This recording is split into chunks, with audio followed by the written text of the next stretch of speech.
So yeah, I've added the tweet to the nest, just with a bit of a teaser as to what this space is all about. Uh, yeah, I'll probably start now. I'm just gonna send another tweet and add that to the nest. It's just with three maps to help while we talk about this particular subject matter.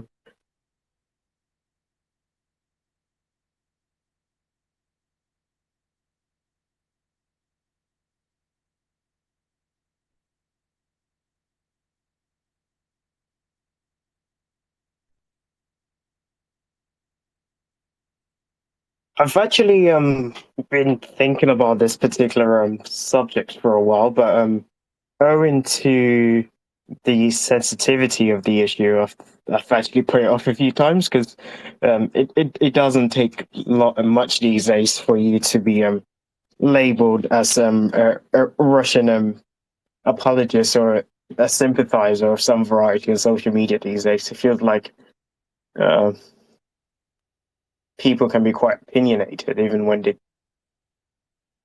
Oh God, where is it?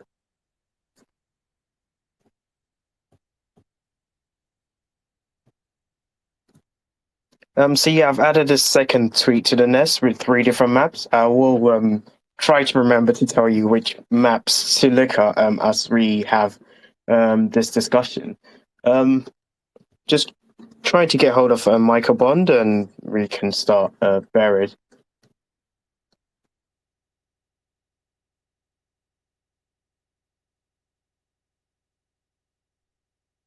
Yeah, I think this is quite an interesting topic. I've been watching quite a few of. There's a chap, Vlad Vexler, who's a Russian, well, born in Russia and been living in London since the early 90s. Philosopher, and he's been doing some fantastic sort of analysis of, sort of Russian culture and Putin and the regime and psychology behind it. And yeah, so I'll dig out a few links ready to put into the nest where things come up.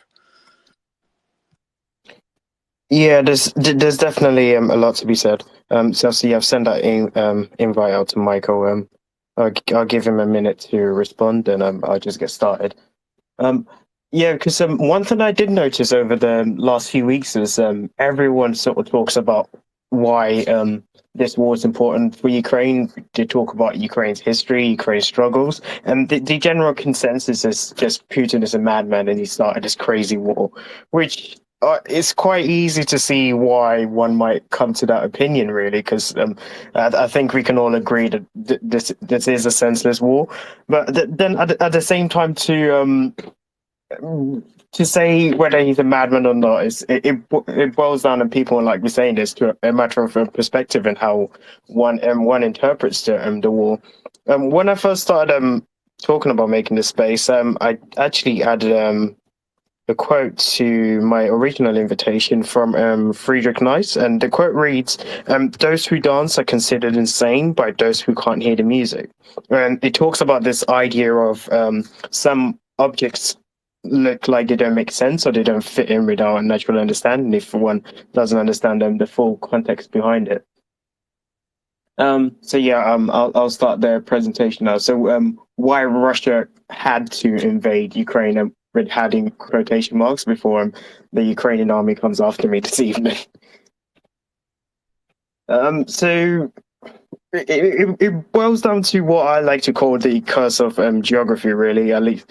So if you look at the tweets I added with the maps, there is a map of Europe with a sliver of Russia to the right. You can sort of see like the UK and stuff to the bottom right corner. That's really the one you want to look at. And from the Russian perspective, they've been invaded more times than they can count during Russian history, really. The Poles had a go in 1605. The Swedes, under, I believe it was Charles XII, had a go in 1707. Napoleon just I don't think Napoleon ever saw a bit of territory he didn't want to try and invade. So, of course, he had a go as well in 1812. Then the Germans had two goes in 1914 and 1941. We're all quite familiar with how those two expeditions ended. And then before them, the Persians. So I guess modern Persia today would be Iran in many respects. They tried as well in a crusade of theirs in 1804 to 1813. The Mongols did back when it was Kievan Rus in 1237 to 1242. They were successful than most in many respects. They actually did capture some regions in Russia and created vassal states out of them as part of the Mongol Empire till about 1480 or so. And you'd be surprised to hear even Canada had a go. The Canadians entered Russia via the White Sea in 1918 to 1920. Granted, they did so under the British imperial umbrella, but I feel like if I say the Brits invaded someone, everybody sort of turns their eyes. It's expected, really. But if you rephrase it slightly and say Canada invaded Russia, that gets a bit more attention. So there you go, Canada. You two can be a bit tyrant like when you put your mind to it. That doesn't mean don't start doing it now. I can see Mr. Pickle has his hand up. Yeah, hi Polaris. Thanks for hosting this great space. Just to be at least not misunderstood, is it cool if like you add maybe why and like at the end and why they will be defeated, for example? So like inside the enigma, why Russia has to invade Ukraine and why they will lose, or something of that nature. Just not to be misunderstood. Yeah, definitely. Yeah, I would have to do that before this space becomes the poster child for Russian propaganda. As you understand, the Turks under the Ottoman Empire tried a few times. They had a few Crimean wars, which led to the Crimean Tatar population. And then the Chinese almost got into a nuclear war with the Russians. The Japanese have always punched above their weight when it comes to Asian affairs. Russia as a country has sort of always been a bit paranoid, really. They've learned not to trust any of their neighbors. And so when the Russians lost the former Soviet Union, the Russia felt naked, so to speak, a bit insecure. And they decided, okay, we're not safe and we need to secure ourselves. So in order for the Russians to feel quote unquote secure, they decided they need to recover all the former borders of the Russian Empire, dating all the way back to the 18th century at the very least, in one way or another. Because under the Russian understanding of foreign policy and national security, these were the borders that had always protected Moscow, going all the way back to the reign of Catherine the Great. Former German Chancellor Angela Merkel actually put it quite well when she described Putin as a 21st century leader with a 19th century view on foreign policy, and that really sums him up to many respects. And this is why I think when the Russians explain their view on the world, it's very hard for us as Westerners to understand for a variety of reasons. So let's look at it from the American perspective. America's always been in this position to be the dominant entity on a continent or in North America. You have the Canadians to the north, who are a lovely bunch, and although I'm told Toronto is a whole different case, but so I'm told. I've not been there to verify that myself. And generally speaking, they're a lovely lot. You don't really have to worry too much about them wanting to invade you. If anything, it's probably the other way around. They don't want to be too Americanized in many respects. Maybe keep an ise on that maple syrup. If it starts to make you drowsy, then the Canadians have plotted something. You have the Mexicans to the south. Mexico is not really. Mexico's relationship has always been one built on trade and mutual cooperation here and there. Then you come to Europe. The Russians could never really speak to the Brits about how they see the world, because we've sort of had an island to ourselves, far away from most of Europe, well, as far as we can get from the French anyway, to certain respects. And when you live on an island, granted it's a fairly miserable island, let's be honest, it's nonetheless our own island, and it's kept us relatively safe, so we don't really understand it when the Russians go on about these things. The French, the Portuguese, the Spanish and the Italians, in some respects, have fought each other over the years, and over time they sort of learn to kiss and make up, and they get along, and there's relative peace within Europe before someone decides, okay, let's, I don't know, go colonize the world or start having a go at each other again.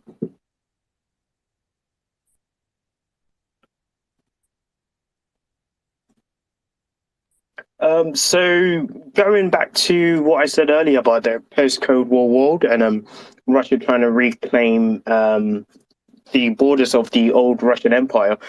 In the tweet I posted, there is a second graphic, and it has like the globe, and there's bits colored in yellow, blue. There's like red, blue arrows and red lines all over the place. And the Russians built the Russian Empire in a very unique way. They could have gone a bit further than the former borders of the Soviet Union, if they wanted to, but they didn't, because from a geographical standpoint, they realized Russia, the Russian economy is not terribly competitive compared to the rest. Their population is mediocre. Their ability to develop internally not the best, and their demographics could do some work. So there was a general understanding Russia could never go toe to toe with any other power if the power wanted to challenge them. So they decided, okay, we need the next best plan to, at the very least, ensure that we are able to secure Russia as it stands. So broadly speaking, this evolved around the Russians seeking to plug 9 points or 9 gaps around the Eurasian continent. And of these 9 gaps, the biggest one is the Polish gap, which, if you look at the last map, the one that shows like all of Europe and a bit of Russia to the right, you will notice on that map, let me get this map up. But you will notice on the map we have a lot of rocky structures towards the south. So like Turkey's practically all rock. Italy's has a bit of rock, but there is a tremendous amount of flatland going all the way from Germany down to Poland, going all the way into Ukraine. And the problem with this gap is, from the Russian point of view, if ever there was an invasion, if anyone for whatever reason decided they want to have a go at Russia, they would, from a European standpoint, like someone, let's say a Western European power, they would have to go through this 300-mile wide corridor, essentially between the Carpathian Mountains, which goes through Romania, parts of Ukraine, and a tiny bit of Moldova, and the Baltic Sea.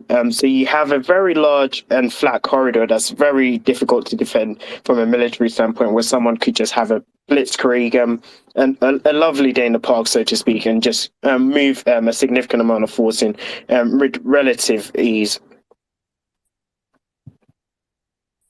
And this gap continues further into Ukraine. Ukraine is pretty much a flat country. It doesn't really have any significant natural features in that respect. And so you have this width of 300 miles that anyone could blitzkrieg straight into Moscow. And in history, at various points, people have done that, actually. That is the route Napoleon took. That's the routes the Nazis took. But what has always saved the Russians is that you generally start these campaigns by the summer, and by the time you make any meaningful distance towards Moscow, the heart of Russia, so to speak, winter sets in. By that time, the weather does a lot of the work for the Russians, and in many respects, it helps to degrade any force going to the Russians, so the Russians have less to deal with. So the Russians have always had this policy of strategic depth, which is create these buffer spaces around Moscow to make up for the military inferiority in many respects. But the problem the Russians find now is the Soviet Union is over and other people live in these gaps.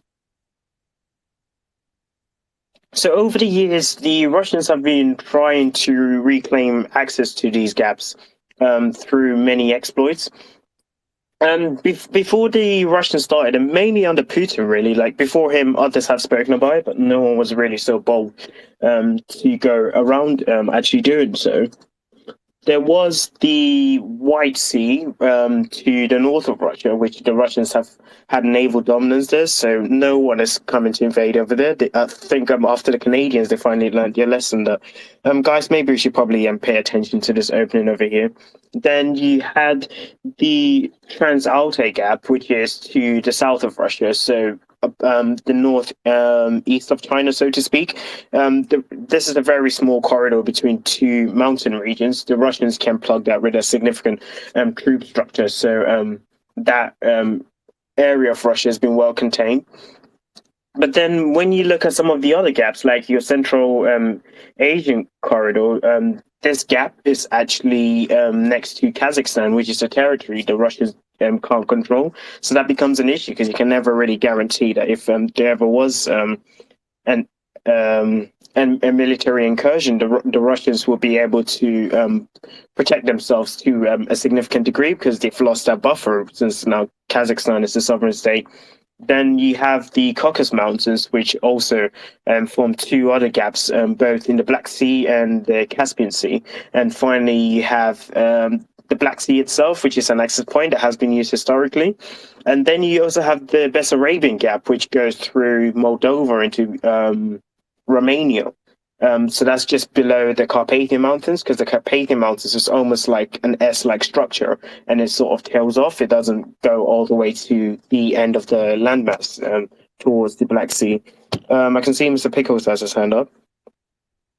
Yeah, I mean, this ideology of Russian buffer zones and their fear of being invaded by other countries.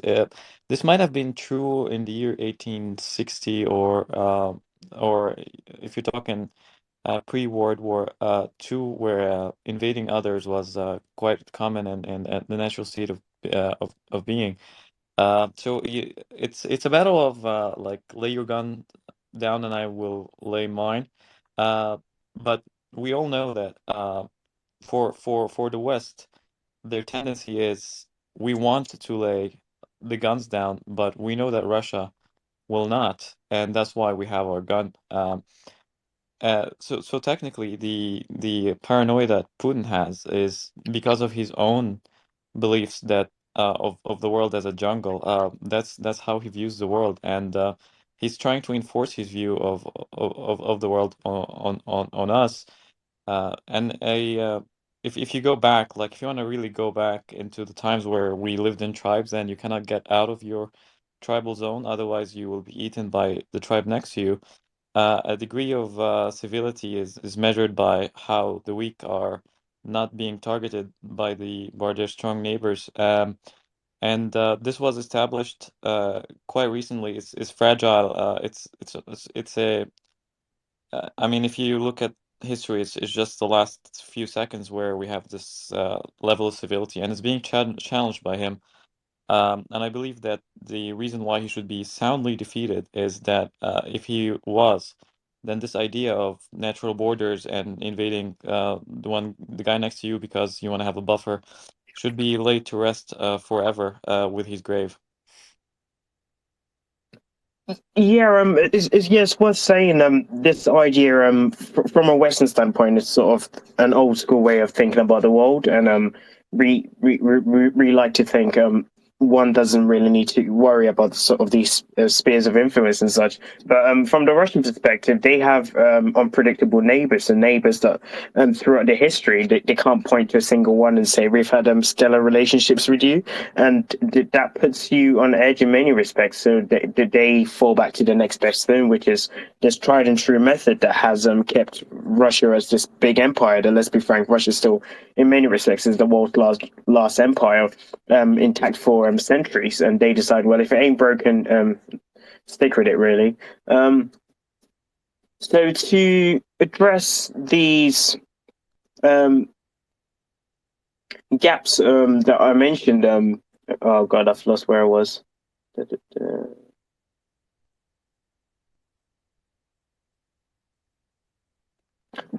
There we go. So yeah, so to address these gaps, the Russians have been quite smart in the way they did it.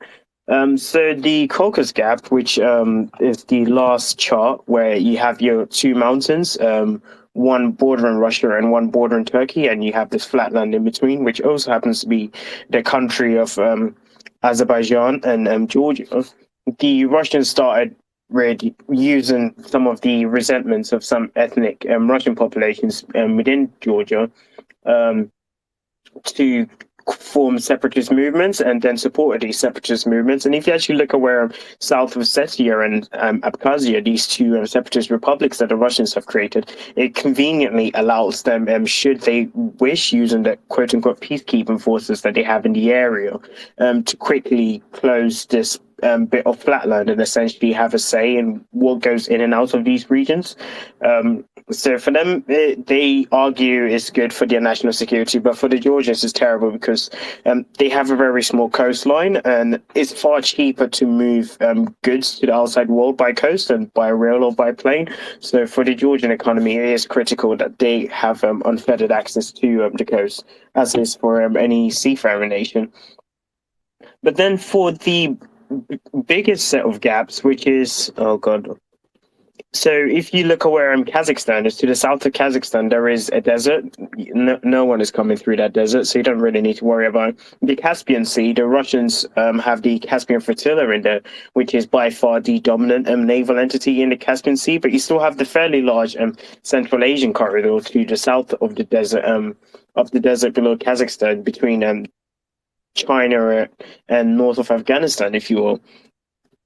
And how the Russians dealt with this particular one actually was through various means, trying to create divisions within the Kazakh political system. They actually pushed out Nazarbayev, and they installed another individual who they thought would be more eager to look at the world from the way Moscow sees, and in many respects it's worked till they decided to invade Ukraine, which has forced a lot of people to recalculate how to see the world. And that made the Russians safe, and the Russians have been able to move peacekeeping forces and such in and out of those areas with relative ease. So there was this understanding within Russia that if we can't occupy you, we at least need to make sure your government is friendly, and if the need arises, we will be able to essentially move in and out of your territory without too much concern for the repercussions, quite frankly.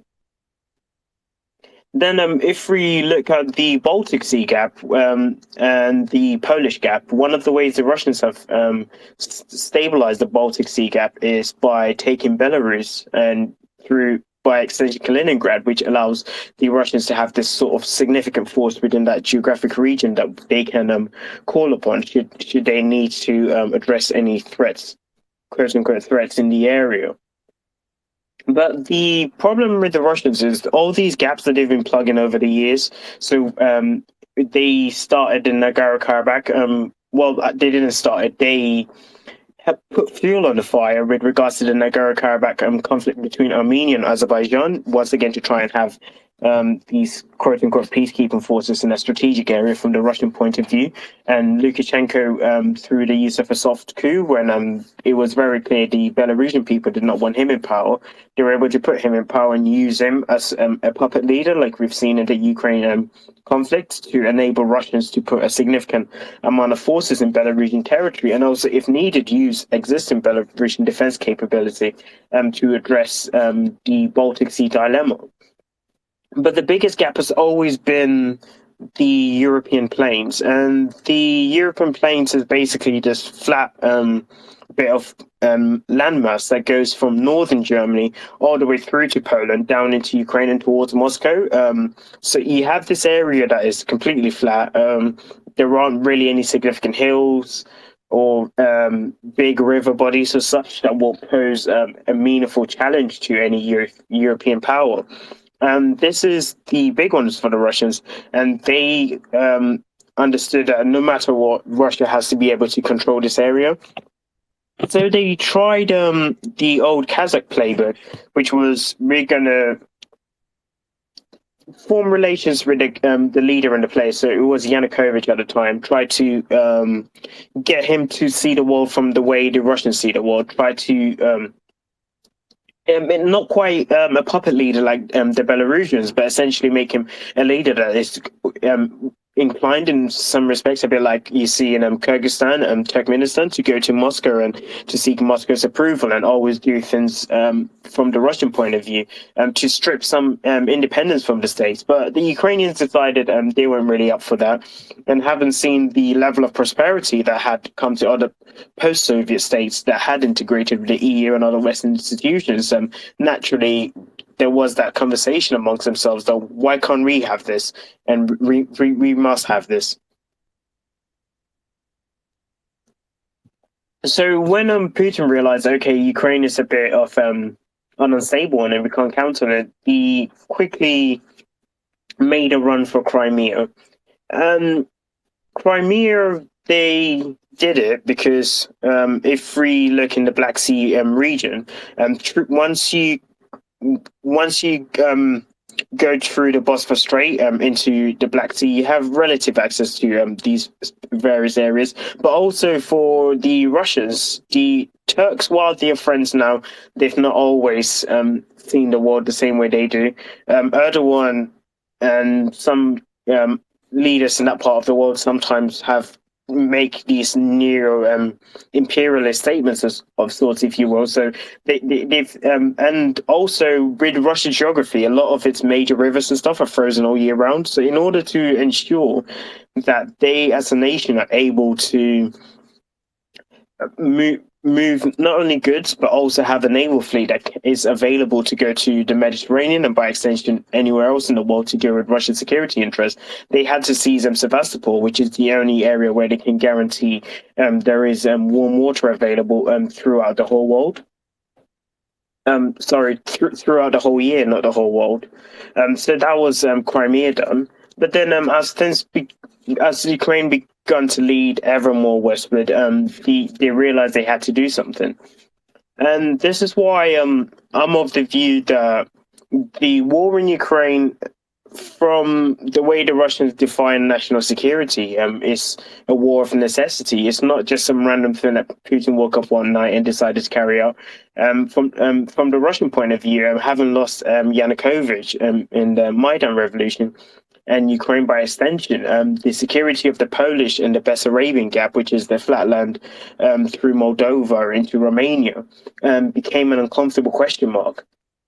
And one way they had to settle this was by invading, because they thought Ukraine is an unstable state. There's a lot of divisions between. We can quickly move into Ukraine, secure Ukraine, and by doing so, and also using Transnistria, let's not forget that's another separatist territory in Moldova. The Russians would be able to put military forces by the Bessarabian Gap, by extension of Transnistria, and by also turning Ukraine and Belarus into a puppet state, they would be able to close off the narrowest point of the European plains, which happens to be Poland's border. So you can see why the Poles are not particularly thrilled with this view, this Russian approach to foreign policy, so to speak. And Putin has been warning us about this desire to do this for quite some time. Over the years, he wrote many essays. I think probably his most famous one is 2005. And in this essay, he wrote, and I quote, "The collapse of the Soviet Union is the greatest catastrophe of the 20th century. Tens of millions of fellow citizens and countrymen find themselves beyond the fringes of Russian territory." Now, bear in mind, a lot of stuff happened in this 20th century, so it might be in many respects a way to say that the fall of the Soviet Union is the biggest deal ever. To us, might seem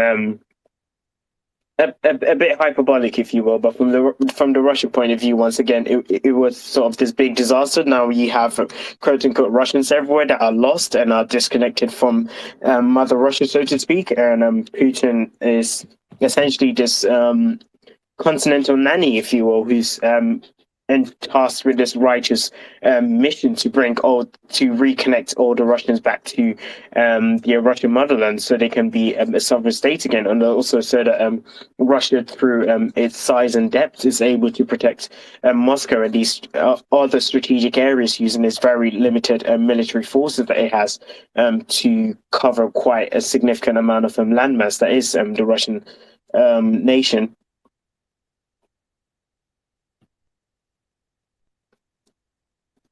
And in order for him to, so this view of the world in some respects exists in the West, but to a lesser extent.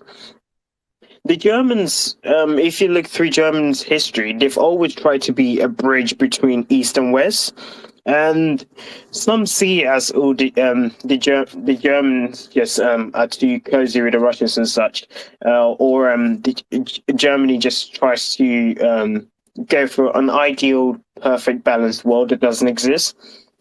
And there is some truth to this, but there is also a fundamental truth as far as the Germans are concerned.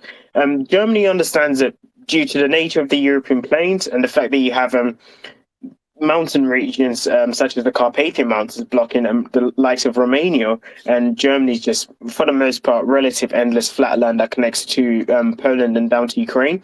If there ever was a major war in Europe, it most likely would be fought on German territory, and Germany would bear the brunt of it in terms of losses of infrastructure and people. So the German way to address this is to try to be sort of this bridge and essentially try to ensure that these two factions that see the world differently don't ever reach a point of crisis where one feels the need of military force is necessary.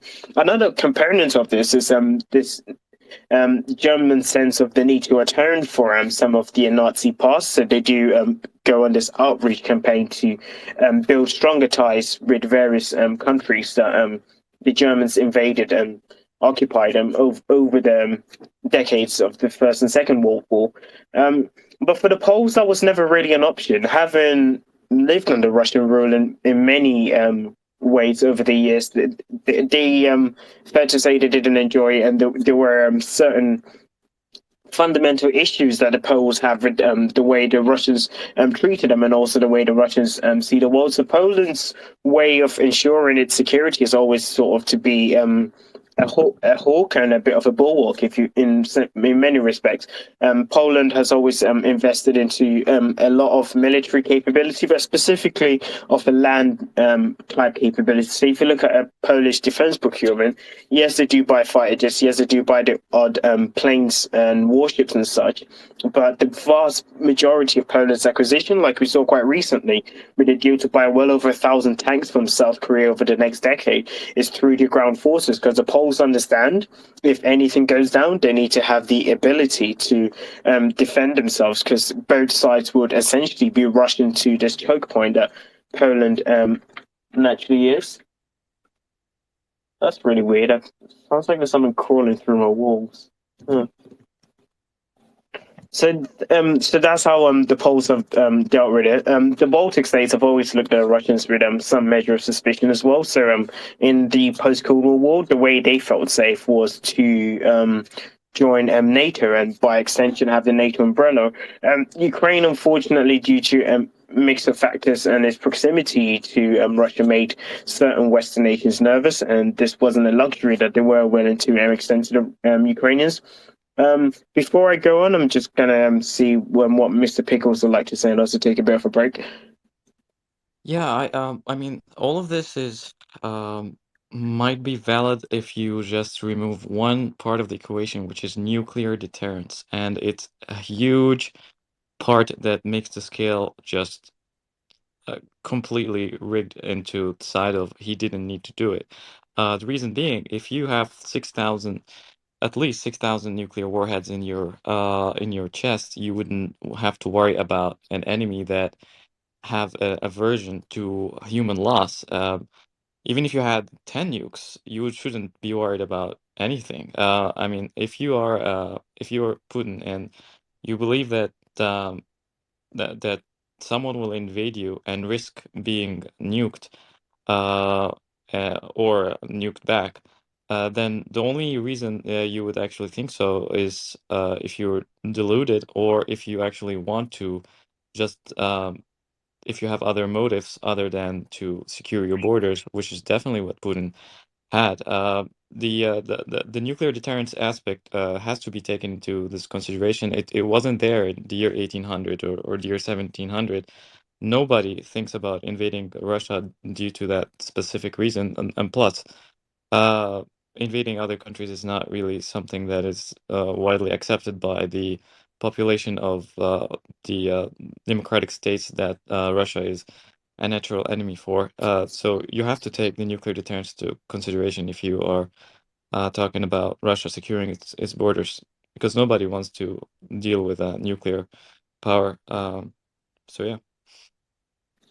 Yeah, just before I continue, one thing that the Russians, Putin in particular, always brings up when he talks about the West is he feels, and this was true in the 40s, 60s, and 70s. A lot of the way in which the West gained influence was through the use of structured coups and supporting various factions, sort of these grey zone conflicts. So, a way to use a mix of diplomatic, economic, and military means to gain influence and to secure territory, short of reaching the threshold that might trigger a conventional military response from one. So the Russians figured out NATO is never going to come in, like you said, with a massive force because mutually assured destruction. You have these two nuclear powers, but they did not really have a good defense against this grey zone area, which they saw in Ukraine.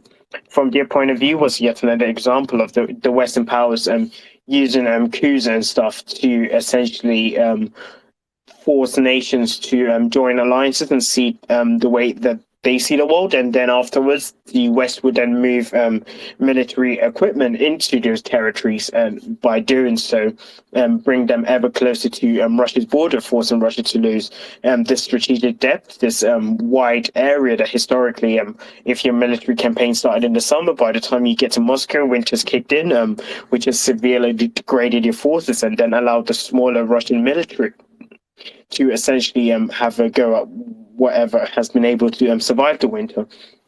So that was one of the Russian chief concerns. So they point to the Maidan revolution in Ukraine, and they also point to the fact that various complex ballistic missile defense systems that were built in Poland and Romania.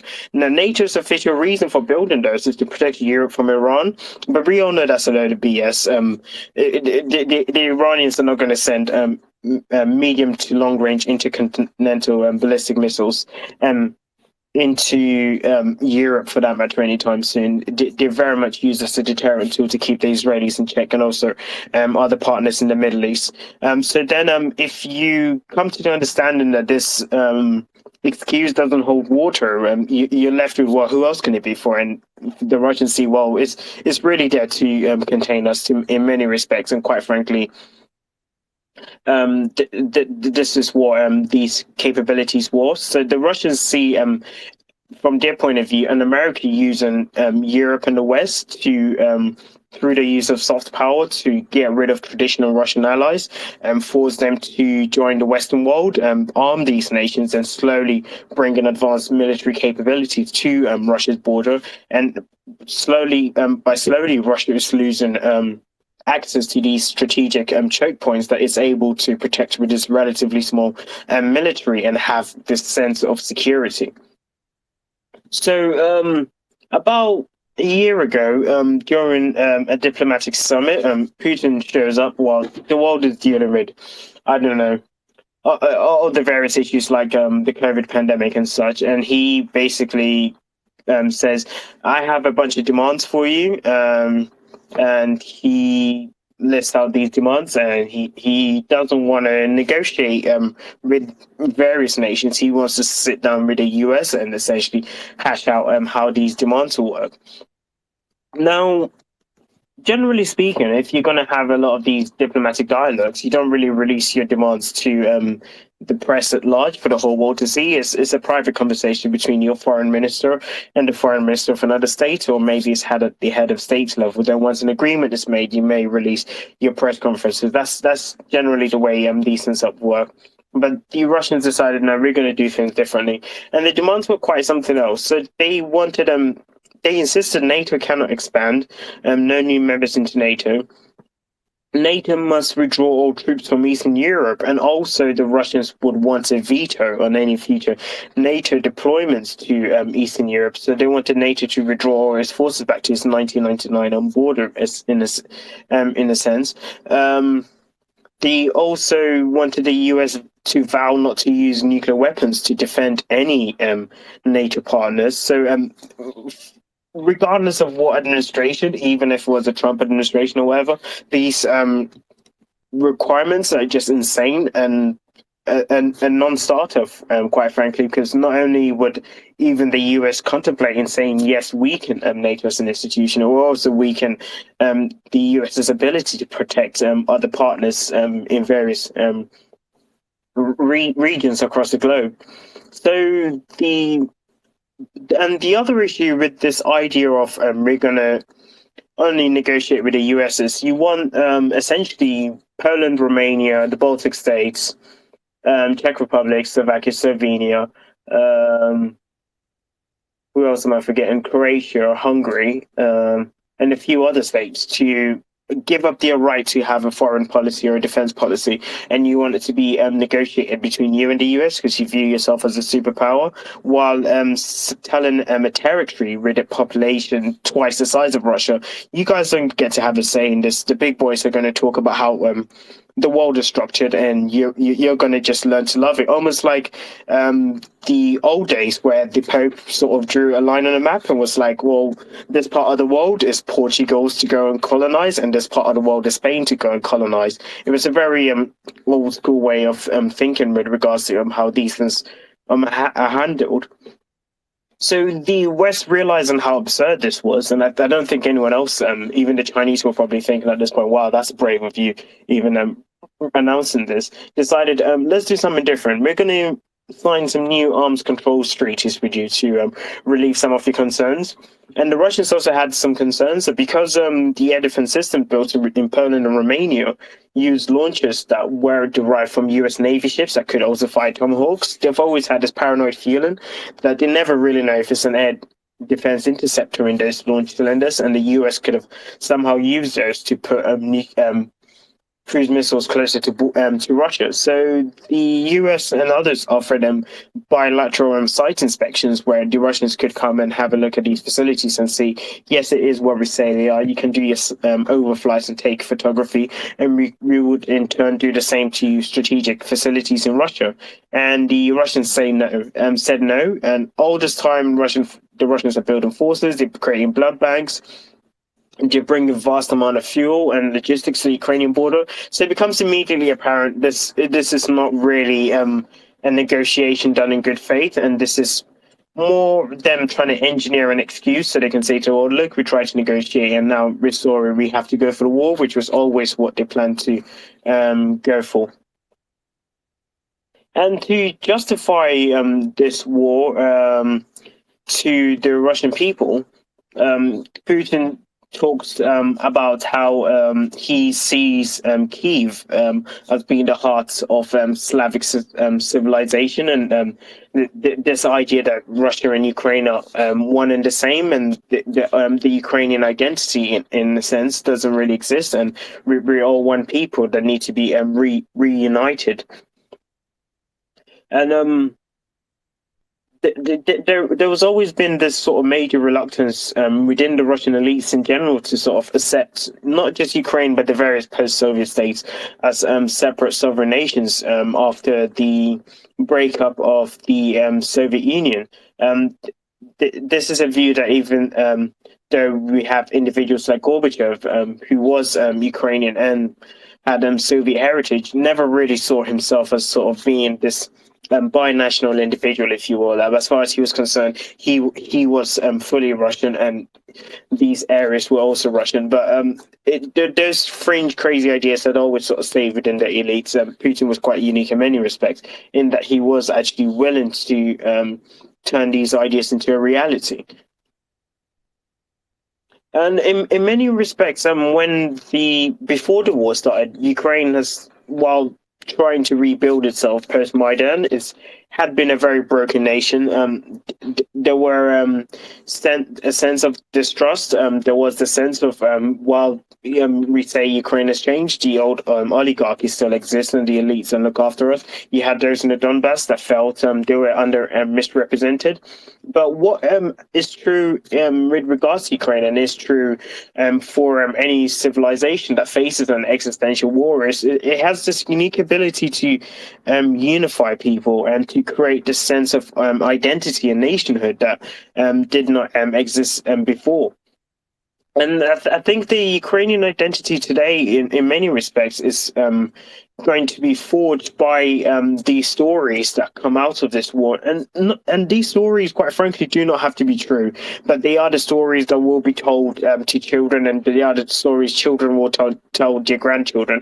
And it is a story that will define a modern Ukraine, whether it's the president that did not flee his country, or the old lady who gave the sunflower seeds to the Russians and told them to put in their pockets so when they die, sunflowers will grow out of them, or if it's the stories like the Ghost of Kiev, who shot down probably more aircraft than the Russians sent in the first phase of the war, if the Ukrainian fable is to be believed, or the stories of the brave defenders on Snake Island who told the Russian warship to politely go F itself, or the soldiers in the Azovstal plant who held against overwhelming odds for quite a significant amount of time. These are the kind of stories that go on to create myths and legends, and I think every civilization and throughout history it has a lot of these stories. Really, when one thinks about key wars of independence or pivotal moments that defined the nation that exists today, or the direction that the nation went. Putin had been contemplating this war for a while, but he had always realized this war was costly, so it's always been a back pocket idea. Let's try the soft power approaches. But then strange things started to align. So we had the Merkel not presidency. We had the Merkel chancellorship, which created some energy policies that were not smart, to put it politely, which made Europe too dependent on Russia. So the Russians realized they had this powerful strategic tool that they could use to bring the Europeans around if it ever came to it. You had a series of US presidents, going Trump, Obama, and Biden in many respects, who weren't very much interested in these long wars and the US projecting power, and in many respects were quite isolationist and wanted to sort of, at least from the way the Russians and also some in the West saw it, were trying to withdraw the US from the war and from its many wars. And the messy withdrawal of Afghanistan, in many respects, confirmed that viewpoint within Europe and also around the world at large, that the Americans have sort of had enough of being the world's police, and America's cooling down a bit. Then you also had the weak sanctions that were put on the Russians after the annexation of Crimea, which sort of sent a signal that the Europeans are not really serious, and these guys value being able to make money and being able to turn on the heating and have iPhones and that kind of stuff over these existential issues that, as the Russians see it, that they would like to address. Then you also had the backing of the Chinese, which was quite significant. While the Chinese did not provide military aid, they did definitely act as a diplomatic bullhawk, and also they also provided various other expertise to the Russians. At one point, the Chinese were providing them with non-military aid in the early days of the war to help the Russians address some deficiencies in the war. So all this added together, and you ended up with this Ukraine war that has been going for about 6 months now. The Russians have made relative bits of progress in the south. They feel Crimea is fairly theirs, but if the Russians are to succeed by the way they define security, then Russia must push past Kherson into Odessa to rejoin with Transnistria, so they can finally seal and control that Bessarabian Gap, that bit of flatland between Moldova that goes into Romania, and finally block a key choke point. The Russians must also through Belarus push north of Ukraine into Lviv, so they can attempt to block the Polish gap anyway. But Ukraine is really just a pit stop, as I call it, because if the Russians are to feel truly secure in the way they define security, the only way to fully block the European plane, the Polish Gap, so to speak, would be to occupy bits of Poland, which is suicidal for many obvious reasons, and to fully occupy the Baltic states. And by doing so, the Russians would be able to create this land bridge, which would then allow them to finally connect Kaliningrad to mainland Russia, which is a very ambitious undertaking and one that, in many respects, I don't think is going to happen. So the final topic that I want to talk about is what happens now, because it's become inevitable. The Russians bit a bit more than they can chew, but it's also become inevitable in many respects that the Ukrainians don't really have the kind of military that they need to push the Russians completely out of Ukraine. So a lot of ideas have been floating around in the West, in Europe, in the US. You sort of see in various opinion pieces this notion that Putin needs to save face, and this idea, if acted upon, is quite dangerous for a variety of reasons. But having spoken about this idea, at least in the Anglosphere, also in the Nordic countries, the Baltic states, and a few others, there is this understanding that saving Putin's face is not important. And if anything, there is a greater imperative to ensure that this conflict does not spill out of Ukraine's border, and also to demonstrate to the world at large what it means to lose. I would argue to demonstrate into the world what it means to lose this kind of imperial conquest is quite important, especially when we look at China and Taiwan in many areas. And the reason, as I mentioned with Taiwan, is the world is full of many states whose existence is guaranteed as the product of various complex security arrangements that they have with whether it's partners within their respective regions in Africa, Asia, and South America, or security arrangements that they have with Western nations. And there's always been this understanding that these security arrangements are ironclad, and it's just not worth trying to test it to see what is going to happen, because the overwhelming power of the Western world or whatever regional alliance is going to come upon you. And that is what has kept security, and has forced nations to look at different ways to settle their differences. One ending needs to look at the last century or so of European history to see that rule by conquest is not really sustainable in the long haul. And the only way in this current framework where this structure can be maintained is not only that Putin loses the war, and how one defines lose is different. When I say lose, I think the idea of Ukraine gaining back all its territories, quite frankly, not realistic. Putting the Russians in a position where they would have to withdraw to the pre-February 24th border is arguably more realistic, and in many respects probably more achievable in some degrees by the Ukrainians. But if through the aid of the West and other partners, we are able to demonstrate to the world that, look, here is a would-be tyrant who tried imperial conquest based on this strange 18th century-esque view of the world, and he did not succeed, and he lost. It puts this need to have a second thought in anyone else's head of whether that be Xi Jinping or anyone else for that matter who decides, you know what, here is territory that I think is historically mine, and this is territory that I need to take back. Because if Putin is to succeed, we end up in a very dangerous world where nations will take crazy maps, I don't know, from 16th to 17th century and say, this is how my country looked, I'm going to go for it.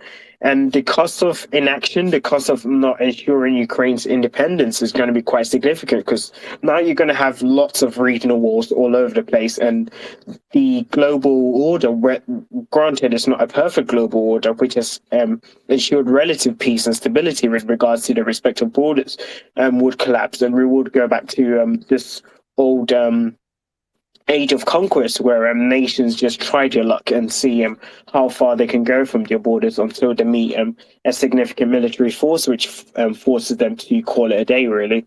I can see there's some hands up. I'll go to Curious Pete and Mr. Pickle. I think Mr. Pickle was before me. I've got all kinds of kind of follow-on things to talk about. But do you want to go ahead, Mr. Pickle? You were before me. Yeah, that's fine with me either way. Okay, Okay, go ahead. I'll go real quick. So, if I'm a mafia boss and I send the mayor a letter and I tell him, you're not allowed to guard. No, take away all your guards from around the central bank, and also if I attack it, you're not allowed to send the SWAT team. Um, if I'm a mayor and I have half a brain, I would say you're planning to attack the central bank. You are not trying to defend your mafia territory. You're clearly sending a message saying, do this or else. And the other thing is, so if Putin was trying to sell that this is a defensive war, he himself sent a letter and clearly stated that it's not, and that he was not okay with the status quo. He wanted more than what he had. So I think this cannot be more clear. The other part is, I think it's actually true that this is not about, this is an existential war for Russia, not in terms of borders, it's in terms of ideology. Meaning, the reason why I believe that he invaded Ukraine is not to defend his border, it's to defend the Russian imperialist ideology that was in danger. For example, Germany now is part of the EU. Germany was the reason why, or the part of a very big reason why the World War II was fought. And it's part of the EU. The reason is not because Germany it became anything else. It's because Germany changed into a democratic Western friendly state. So if Russia was a democracy with everything that doesn't happen right now, there wouldn't be a problem. The problem that Putin saw was there is our Slavic neighbors right there that he considers to be either the same or slightly inferior in his view. He thought that, okay, now if this democracy thing or the anti-corruption movement that they have at the moment succeed, what am I doing here? So the Russian imperialist ideology was in danger. And in fact, if he gets defeated, I think we all know that he will fall with it. So for him, it's an existential threat, and he considers himself Russia. He doesn't think it's two different things. So yes, he had to invade in terms of defending his imperialist view of the world of Imperial Russia, and he had to do it not because he wants to save his country, but he wants to save his ideology, because his ideology could go away and his country could keep going. But that's why he invaded, not for anything else, in my opinion. And I think you raised the point about the mafia boss telling you to don't secure this bank, and to any fairly intelligent individual, it would be very obvious what the mafia boss were trying to do. But the reason why Europe was a bit slow to get on with the game, really. You saw like the reports of the French and the Germans sending intelligence officers to the Ukrainians saying that this war's not going to happen. And it goes back to the foundation of Europe. Haven't fought each other over the years. Once the Americans finally sort of forced them into it, said, okay, you guys are going to integrate and you're going to love it. And it started with the European Economic Community, which then became the European Union and such. But one of the founding ideologies for this body goes to, it was actually funny enough, a British Labour politician in the 1900s, Norman Najal, and he wrote a thesis called The Great Illusion. And one of the important points he made in The Great Illusion was this notion that a prosperous continent cannot go to war. And if one is able to guarantee prosperity and freedom, then there will always be peace. So as a European bureaucrat who lives in a political system that is brought up to very much embody this line of thinking. You look at what the Russians are going to do. You look at the implications long term for both parties, and you naturally think it to yourself, nah, that's far too crazy. The Russians wouldn't do that. They're blustering. And it took many weeks after the war for the likes of Macron and the rest to actually finally stop talking about appeasement and actually sort of see the world for what it is and not for what they've learned to understand how Europe must be over the last few years. So for Europe, it was a very big wake up call, at least for the Western Europeans anyway. I think the Eastern Europeans and the Nordic states and the UK in many respects have always looked at Russia with suspicions, and for them it was a matter of when, not if, this would happen. But on the issue of Putin losing power, I think one has to be quite careful there in many respects, because yes, you want, in an ideal world, you want Putin to be removed. There isn't really a clear succession plan as to who will replace him. And some of the individuals that he surrounds himself with, in many respects, are a bit more hawkish and a bit more extreme than some of the view that he shares. And also, there is this broader argument of when the small parts of the Soviet Union broke, it was quite the undertaking to secure these nuclear weapons to help these newly found nations have the tools and such they need to create nations out of themselves. If Russia, as it stands, hypothetically, was to break into several nations, it would be an even larger undertaking, not only to secure nuclear weapons scattered all around Russia, but also conventional arms, then to create a big enough force as it is to keep a lot of these warring factions apart that historically have not gotten on, but the Russian security services have been able to pacify these various regions and republics within the Russia.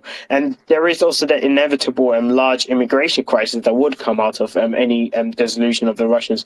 And that's why Macron, and this is probably one of the few times where I agree with him, has always said we ought to be careful to push for reform in Russia, but not to ask too much of Russia as to break the Russian nation, because the reverberations from that is quite frankly going to be something that's too large for the EU, China, or anyone else on the Eurasian continent as a whole to handle. Go for it, Pete. Yeah, it's interesting. I'll put a video up in the nest. It's one of the Vlad Vexler videos talking about sort of Putin's reasons, and he talks. Well, first of all, thanks for a really interesting, informative kind of insight into the kind of physical the lay of the land, if you like, and that whole kind of physical aspect to the various gaps and stuff. That was really interesting. So, in terms of Putin and his power or lack of it, or he's this Vlad Vexler chap, and he's quite good. He was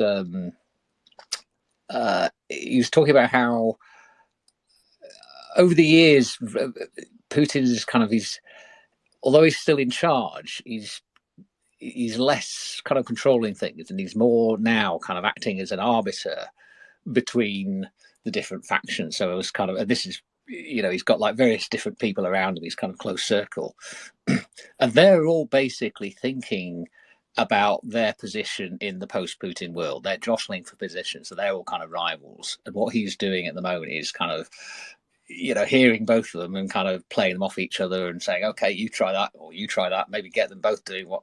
And he's kind of playing this kind of arbiter, and it's kind of but he's getting weaker and weaker, and there's, I imagine, kind of whether it's as the various governments around the world are looking at what can come out of that in like a post-Putin sort of time. Because if I don't know, are we kind of trying to pick encourage who are the best factions, or I don't know. And he was talking then about how in this video, talking then about how this whole Ukraine thing it's why it's a special operation and not a war. He wants something to kind of gee up the nationalism in the population, and he's doing it to try and leave a legacy and all those kind of reasons. But interestingly as well, he doesn't want a war. Well, he doesn't want anything that's called a war, because the thing with a war, once you're at war until the war ends, and it's hard to, and it doesn't disappear from the headlines, and you can't say it's over unless you can say, oh right, here's a good bit of progress I can show you. And he's really struggling with that now, whereas like a special operation, it can just be going on in the background for years. And so I don't know, there's a few random thoughts, but his position must be looking weaker, and it's kind of very dangerous at the moment. yeah, what do we want from them? In the post-Putin world? Because there's bound to be a post-Putin world eventually, sooner or later. Yeah, so just a kind of few thoughts on that, really. But Mr. Pickle's got his hand up, I can see, or Polaris, if you want to come back on that. Yeah, definitely. I think the post-Putin world is going to be interesting, and in a way, unlike prior Russian czars and leaders, and Putin has been quite smart in not grooming any one individual as being his direct successor. He sort of left you to sort of guess who's likely to for it to be. One of the individuals that a lot of Western people say is the most likely one is the head of the security services, but he built his reputation and sort of got his foot in the door through cutting various deals, blackmailing people and such. So there is sort of this understanding that yes, he is hawkish, he's tough on various issues, he has influence with various small factions, but he's not really someone that a lot of regionalist leaders and senior oligarchs think there's someone that they can work with. So when you take him out, then it goes to like the others within his circles, but most of them have not really really exception of maybe Medvedev demonstrated or shown in any capacity that they do have a desire to go in a leadership position. So yeah, who would succeed him? Putin is probably another one of those great mysteries of Russia that one would only really know when it happens. Go for it, Mr. Pickle. Yep, and as the last question that you asked, which is like, how will this end? Putin, I believe, is a poker player, and he would understand this analogy. So think of it as a poker table with Russia starting with 100,000 chips. There's a few players, right? Ukraine was forced into the table with 100 chips, but there is an issue. Ukraine Ukraine can accept chips, meaning that no matter how long you play the game, Ukraine will always have 100 chips or more, and Russia is spending from its chips. If you have on the table the other players, China and so forth, their chips are not getting less. All what you're getting is a less chips as Russia, and a Ukraine that is just not losing. So at some point, your chips will get so little that your buddies next to you that, for example, a country like let's say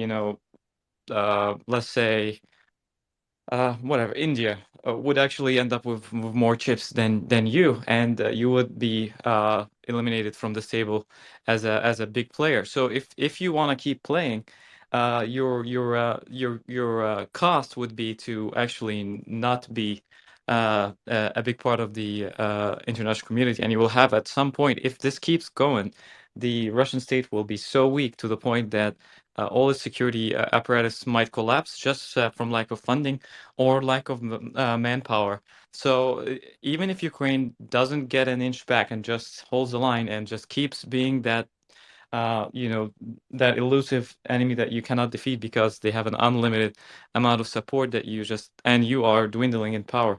If you want to keep doing that and collapse your state, by all means, that's basically, I think, a very fair way to see it. It's a player that cannot lose. Yeah, I agree with you. It's really the strongman's dilemma in many respects, because once you start these disastrous wars, you cannot turn around and say, "Hey guys, I made a mistake. Let's just redraw and think this one through." You have to see it through, and you have to win it in one way, shape, or form, because your legitimacy is sort of built around being this individual who's absolute in power and is able to do anything without Western or foreign forces being able to interfere or force you to rethink. That's in many respects the way leaders like Putin and Xi have branded themselves in many respects. But as you also pointed out, as the Russian security apparatus loses both manpower and assets over time, Russia's going to struggle by purely by the loss of expertise and equipment to actually meet the various security commitments elsewhere. And once the Russians start to move, others will naturally come in to fill the void. And we've seen this in many respects. When you look at Azerbaijan as being a bit more belligerent in the Nagorno-Karabakh region, because there is that understanding that the Russians are busy with Crimea. So if there was ever a time to do something, now is the time. You've seen the Kazakhs have now decided, you know what, we kind of want to pivot to the EU now because the Russian bear is really no longer there to sort of put one claw on the Kazakh territory and say, you belong in our orbit anymore. And speaking on the Indian issue, Russia pivoting and in many respects tying itself to India is quite, sorry, to China is quite counterproductive because the Indians see the Chinese growth as an existential threat to them in many regards. And as China and Russia become ever integrated, and they keep making these states about how they view each other's security as an utmost importance of others, and they have this partnership with no bonds, it's going to weaken that relationship with the Indians, and the Indians are going to think, well, maybe we want to look at somewhere else. But also, Russia is a large and proud nation, and a lot of these wars and separatist conflicts have been fought due to imperial pride, like we've just discussed in the last hour. So it's very hard to fathom Putin somehow selling the Russian people on this notion that Russia becomes a client state of China. Because let's be frank, there's not really much that Russia produces or has that the Chinese don't have if they are willing to invest in the ability to get it. Or and even from an economic standpoint, the Chinese market is just so many times bigger than the Russians. It's not like if the Russians cut them out, it's going to hurt them. But if they do to the Russians, it will hurt them in many respects. And when China has such a big economic, political, and in many respects, over time and military hold over you, you very much become the number two in that relationship. China sets the agenda for the meeting, and you have to learn to dance to the music. And for a proud nation like Russia, with this sense of self-importance and this sense of being a great power on the stage, if things were to reverse, where in the Soviet days China was the junior client, and now Russia finds itself being this moon, if you will, stuck in China's orbit and never really able to break out of it. I don't know how Putin can sell that to his inner elite as it being an improvement on the Russian state of affairs. I'll go to Mr. Pickle, then Curious Pete. Right, yeah. So one last time. So like the Russian GDP right now, I believe, is at 1.6 trillion a year. Oh, yeah, about that. And given the sanctions that are in place right now, and plus the war effort and the amount of money that they're losing in potential because they have to send these people there, and it's pretty much a wartime economy.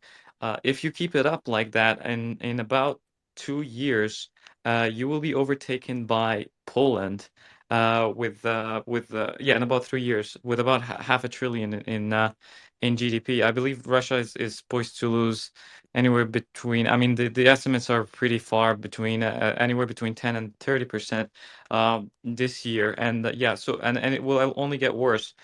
So if you keep it up, you are risking your status as as an empire, even in your head. So congratulations, you got the Donbass, but you lost Russia. And if you keep it up even more, in a few years, you will be overtaken by a country like, I believe you might be looking at uh, Colombia being a more prosperous state than you. And I don't think that at that point you can even continue the war itself. So, in purely economic sense, Russia will most certainly lose if they keep it going. Time is not on their side, and I think that Putin is. I mean, he's in the corner, and at this moment, because if he gives up, he loses. If he keeps going, he loses. So I don't see any way this could end up in Russia's favor unless he actually try to broker a peace deal right now, because he might be able to get something out of it. But the more he waits, the weaker his hand will be. And I don't really see any way that he is strengthening his position economically, because at the end of the day, you have to pay your people. You have to buy those guns. You have to build this new weapon systems. It's just money doesn't grow on trees, and in purely economic terms, he is definitely and will lose. Yeah, I agree with you. I think this momentum where a lot of the economy, like you said, is essentially a wartime economy architecture to support this effort cannot continue for a significant amount of time, where you have also industry which has lost access to Western capital markets and also various bits of equipment and stuff that they need to function. I know a lot of times when I speak to people, they bring up the fact that oil is at a record high, and that's great. Yes, you can use that to pay pensions, you can use that to balance the checkbooks, but at the end of the day, if you need a CNC machine to run a car factory, putting 2 barrels of oil where the CNC machine is going to be is not going to help you.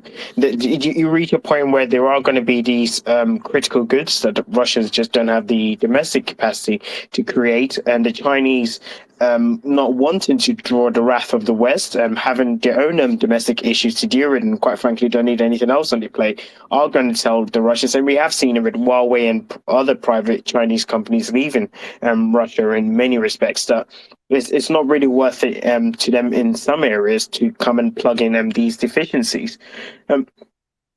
So it's an odd one, because he set himself these impossible goals, and I think there were opportunities at times where he could have had a win, like when they left Kyiv and they started making the statement about, oh, we never really wanted to go for Kyiv, we just wanted to destroy the military infrastructure and take the Donbass. No one believed that, but as far as the general population is concerned, the Donbass, in many respects, is an attainable goal for the Russians if they're focused in there.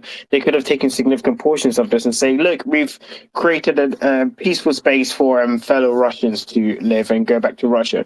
But no, they couldn't stop there. They had to start talking about how they want to connect all the way to Transnistria and sort of create this great belt to secure all the great Russian lands, and essentially start parading milestones that were never really attainable. And now you end up in the dictator dilemma, where you can't say I made a mistake, but at the same time you can't also deliver on what you told your people you're going to deliver on. And as sanctions bite in and things begin to change in the domestic markets in Russia, it becomes even harder to actually hide the fact that this war is costing us, and we're not really seeing what it's for, because Russia's not making significant gains on the ground, and the Europeans are not as weak as you told us they're going to be. Go for it, Pete. Yeah, well, I totally agree with both of you. I think it's Russia's position is getting weaker and weaker by the day, or as this drags on. What was interesting, I've put another video up in the nest. I like my videos. It was actually something that Elon Musk tweeted out, but it's a video talking about the fall of the Roman Empire, specifically how it was kind of experienced, from like sort of British, the Britain's point of view. And what's interesting, he's making exactly the same mistake that the Romans did. Their whole problem with their empire is they kept expanding, and they'd find some new barbarians on the border. It's like, oh, we'll just go out and invade them and get rid of them, and we're safe. And of course, you do that, and you find new barbarians on the border. And they kind of got stuck with the Scots and the Germans, and that was, and so this is, that's kind of, that's the stupidity of that. But also the political situation isn't that different as well. So just around the time, you remember from Gladiator, there was like Marcus Aurelius, and he was obviously the great philosopher, sort of emperor or Caesar at the time, and he was, but then he died, and his son Commodus, who was that nasty one in Gladiator, he died, and then I think he, and he was obviously crap, and I can't remember what happened to him, but basically that there was, after he fell, he didn't leave an heir. And the various factions all thought, right, this is my chance. And this is a bit of a parallel, I think, on what will be happening in Russia. And what happened is, suddenly, with all these chances, one of them was one of the guys governing Britain, there was other various people, all these chances came, they decided to, make a grab for Rome. And really, that was the start of the collapse. With the chaos that was going on in Rome, they couldn't trade normally with anyone else, and the soldiers weren't getting paid, and they all kind of collapsed from that point. And that was when they were surrounded by barbarians, and they were the most powerful, sophisticated civilization in the world. Now imagine that then if they weren't surrounded by barbarians, imagine that same thing going on and they were surrounded by the Assyrian Empire at its heights and the Egyptian Empire at its heights and all the other historical empires at their heights. They'd collapse far quicker. Yeah, I don't know. I think it's an interesting video to watch anyway, and look at the parallels with what's going on in Russia. And we could see them just collapse under their own weight, like you say, unable to pay people making power grabs, having to bring the army back to Moscow to defend the regime. Anyway, I'll pass on to Mr. Pickle and anybody else, and Vern, you've had to be waiting for a while, and everyone else. So far ahead.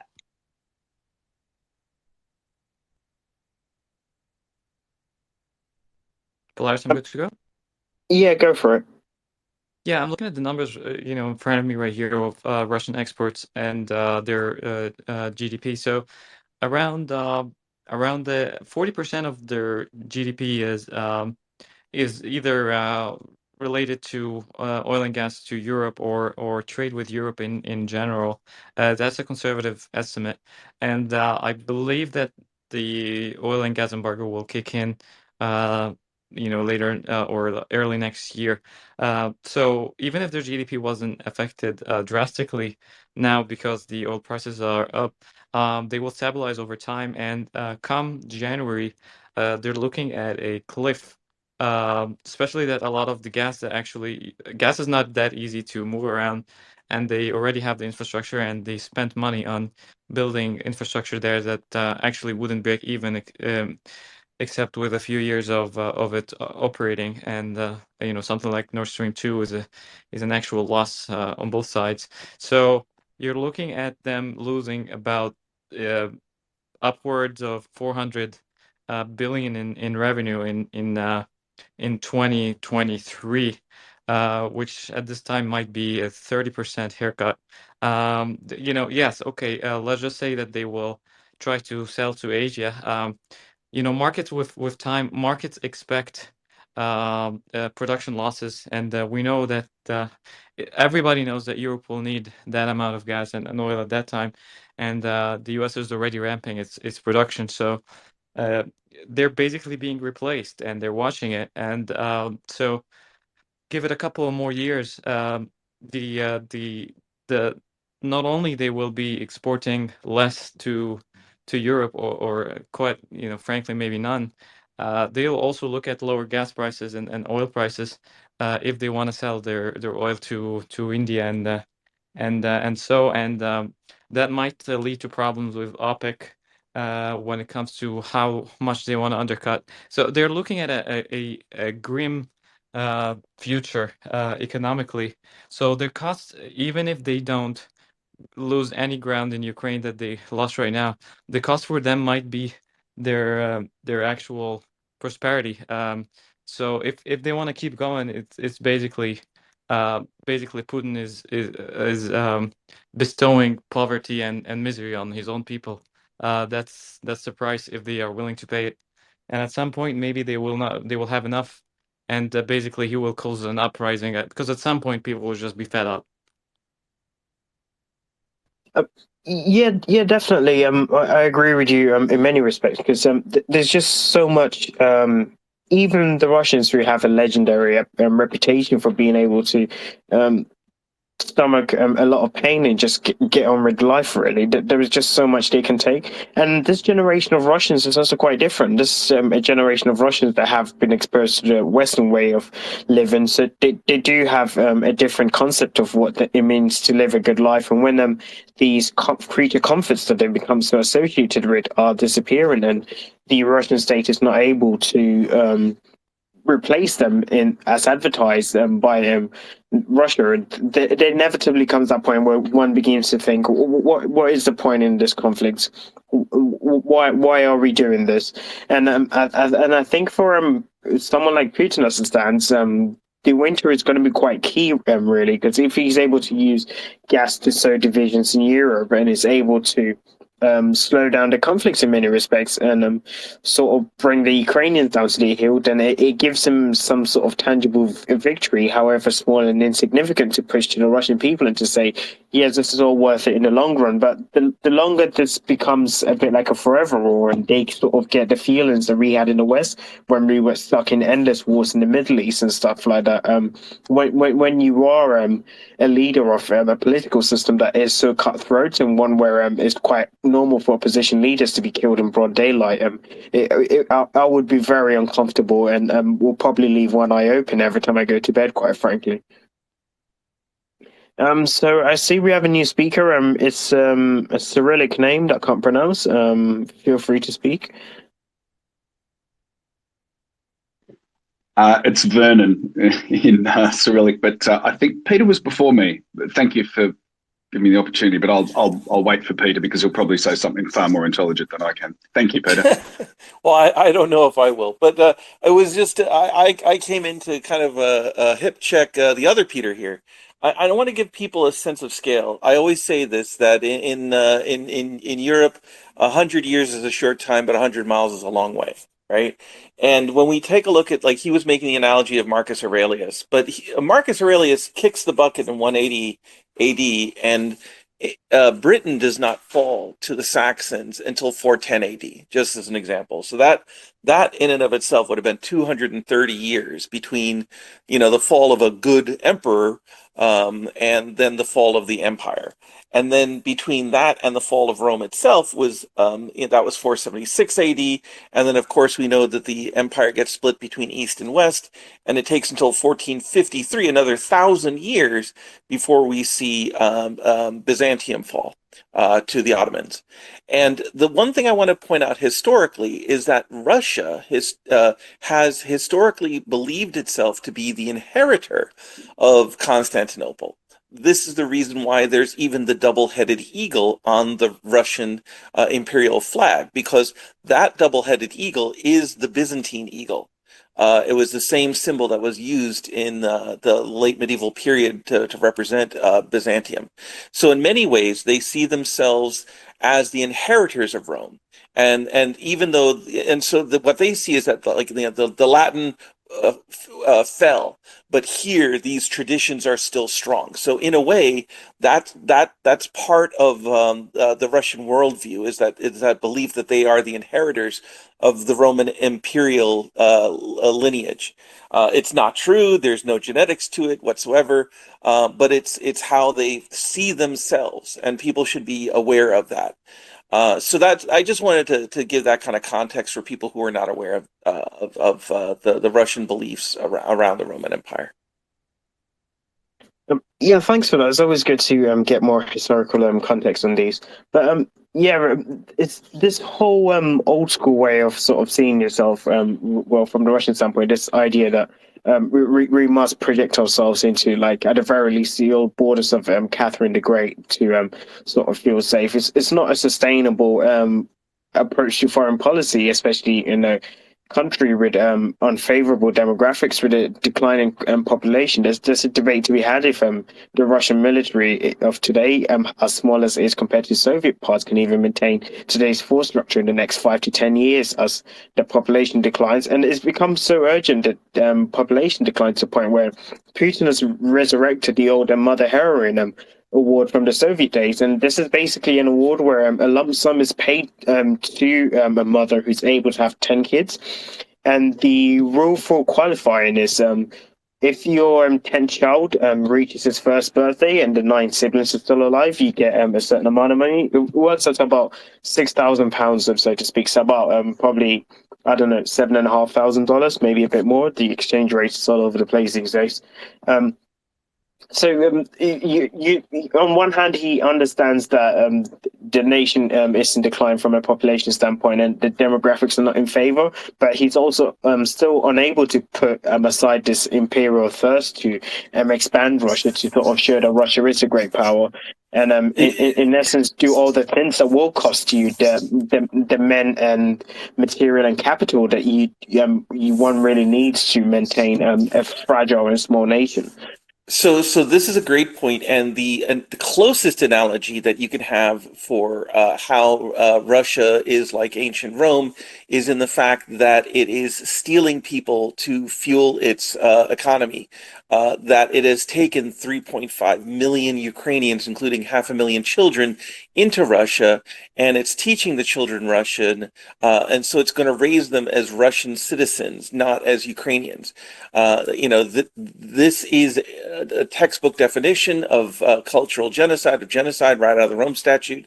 The forced migration of peoples is a crime against humanity, also by the Rome Statutes. And here's Russia doing it, and they claim it with the euphemism that these are refugees, right? Well, if a person with a gun knocks on your door and tells you to get into a bus, it's not so much of a refugee thing. You're an abductee, right? And so that is the closest analogy I would make to Rome, is that of course Rome would take prisoners and make them slaves. And they would serve out their lives then in the Roman Empire. And I think that that's what you're talking about in terms of this, to turn back the tides of demographics. That's what Russia is doing right now. It is just in a single year, even though it's lost, 50,000 troops on the battlefield, it has replenished that and more with a generation of Ukrainian children.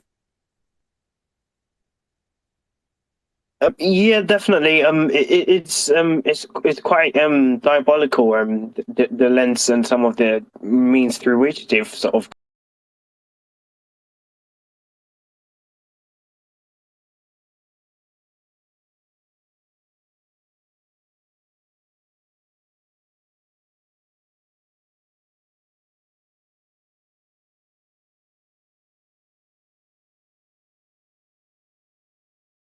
gone to deal with this demographic decline. But I think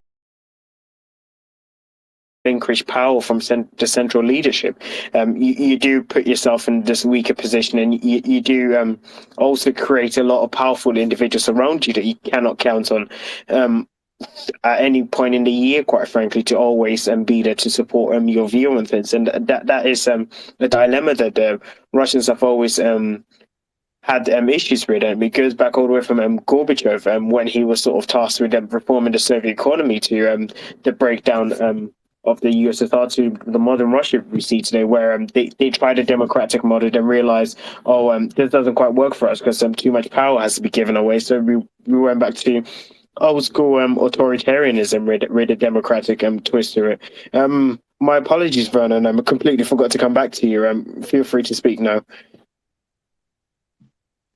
No, that's fine. And yes, as I expected, Peter said something really great that just sort of further emphasised the kind of the schizophrenic identity of Russia, and it's just so hard to pin down when they've got all of these different, labels, from Soviet, Byzantine, liberal democracy, sovereign liberal democracy, and it's just really confusing. But I just wanted to get back to the poker analogy that Mr. Pickle, sorry, not plural, Mr. Pickle was using, and Putin's gone all in on this bet. And he's realized that it's not a good bet. So he's just pulled out a gun and said, I'm not playing by the rules anymore. And I think we kind of have this false expectation that Putin's got like a level where he'll stop, and that our rules will somehow apply. And I just think it's really false, because the guy has no flaw with his depravity. And I think that is built on his, life story, which we're not really sure is true or not. But like, his family survived the siege of Leningrad, I believe. I'm not sure if his father did, but certainly his mother did. So, the idea that, do you think that Putin cares if the kind of liberal, hipster Russians, younger Russians, suffer because of this war? He wouldn't care. He would be happy for them to eat potatoes for years, because I am absolutely certain that he is of this generation that believe that trauma builds character. Diversity breeds character. That absolutely bullshit idea that, you know, smacking a child makes them strong. You know, it's just that is him. You know, and I can just see it. So the idea that there is going to be a level where, you know, the Russians finally rise up, I just do not see it happening. And I think the other false assumption is that no one's going to trade with Russia. You know, and I use the example of Erdogan. Do you think that Erdogan is going to resist an opportunity to sell something to Russia or buy something to Russia if he can plausibly deny it? You know, I mean, these countries are just going to use what they use to smuggle money around the world. Some offshore structure, some nameless offshore structure will be used, just the way the tax lawyers in our countries use to hide money from, you know, wealthy people. And the idea that there's going to be no trade is just, again, a fantasy. So, yeah, I mean, the opportunity to profit from war, you know, these kind of teetering democracies, you know, people like Orban, Erdogan, and I mean, of course they'll be doing it. You know, Russia's not going to run out of stuff suddenly. There will be all sorts of trade going on here, and it just, you know, it just means we can't take our foot off the accelerator. We have to be, you know, attriting this army, the Russian army, every day in every way possible, and you know, it's going to take a while, I'm afraid. Yeah, well, your thoughts on that, please. Yeah, I do agree with you. The ever-increasing ties between the Russians and the Turks is quite an alarming one. I feel like Hungary, in many respects, has sort of become this Trojan horse within the EU that makes it quite difficult for the EU to put in the kind of meaningful sanctions that one really needs to put the squeeze on the Russians. The Chinese will definitely keep the ties open, but even the Chinese have been quite careful with regards to where they invest.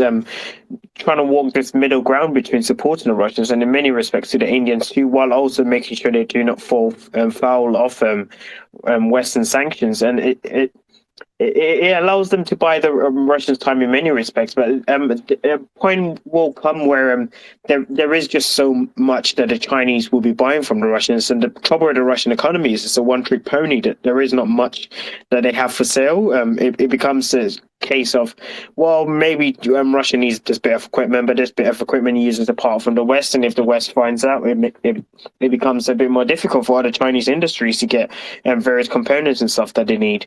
So there is a self-censorship even amongst nations like China and such, who are of that mindset that we will support the Russians to not do too much to bring undue attention to them. And I think at some point it becomes unsustainable, this sort of shadow economy. There's just so much you can buy in the black market, really.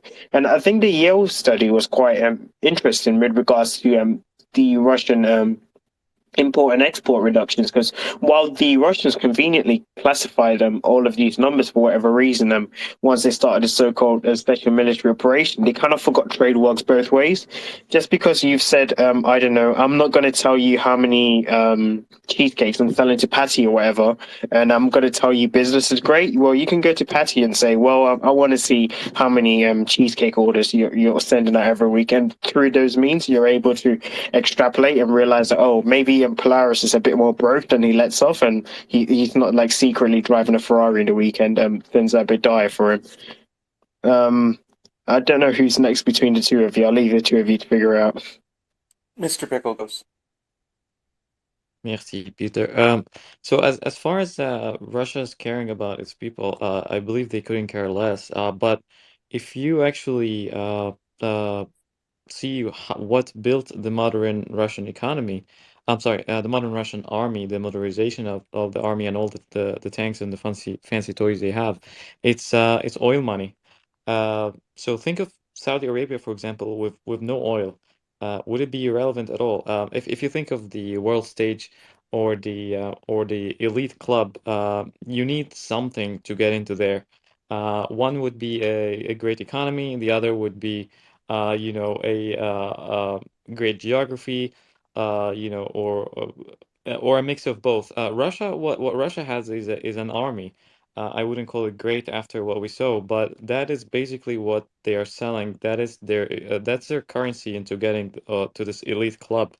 And to finance that, they use oil money. In fact, pretty much exclusively oil money. So if what we saw already is Russia, I believe, even with in exports to Asia, I'm not talking to Europe, they lost 13% of their export capacity, meaning that they actually cannot pump oil to Asia, which is supposed to actually make up for Europe. So this is supposed to be a net positive. The reason being that they actually cannot produce it even if they want. So you're looking at a oil revenues going significantly less. On top of that, you're actually selling to at a discount of $15 that will only get worse once the embargo kicks in next year. So you're looking at Russian oil exports uh, getting I don't want to throw in like ridiculous numbers because that's what we're looking at, but if you're looking at a army that is losing equipment in a spot and is you're not even able to maintain it, let alone build it, you will lose your seat in this exclusive table because you are no longer relevant. All you will have is nukes, and literally that's it. There will be nothing else. And if they keep it going, it's not like their people will rise. If you have a hierarchy of Russian priorities, maybe the people would be last, but there in the middle you will have oligarchs, and Putin cares about that. He also cares about his personal wealth. Not as much as he used to, but which is actually part of the problem because now he cares more about, his legacy, which he's trying to make sure that it's horrible enough. He would rather be remembered as a Nero or or something nasty rather than forgotten, I believe. So yeah, I mean, if you lose the oil sector in Russia, I don't see how can you survive as a nation built around an army that is built by oil money. That's my point. Not that these people will rise or anything.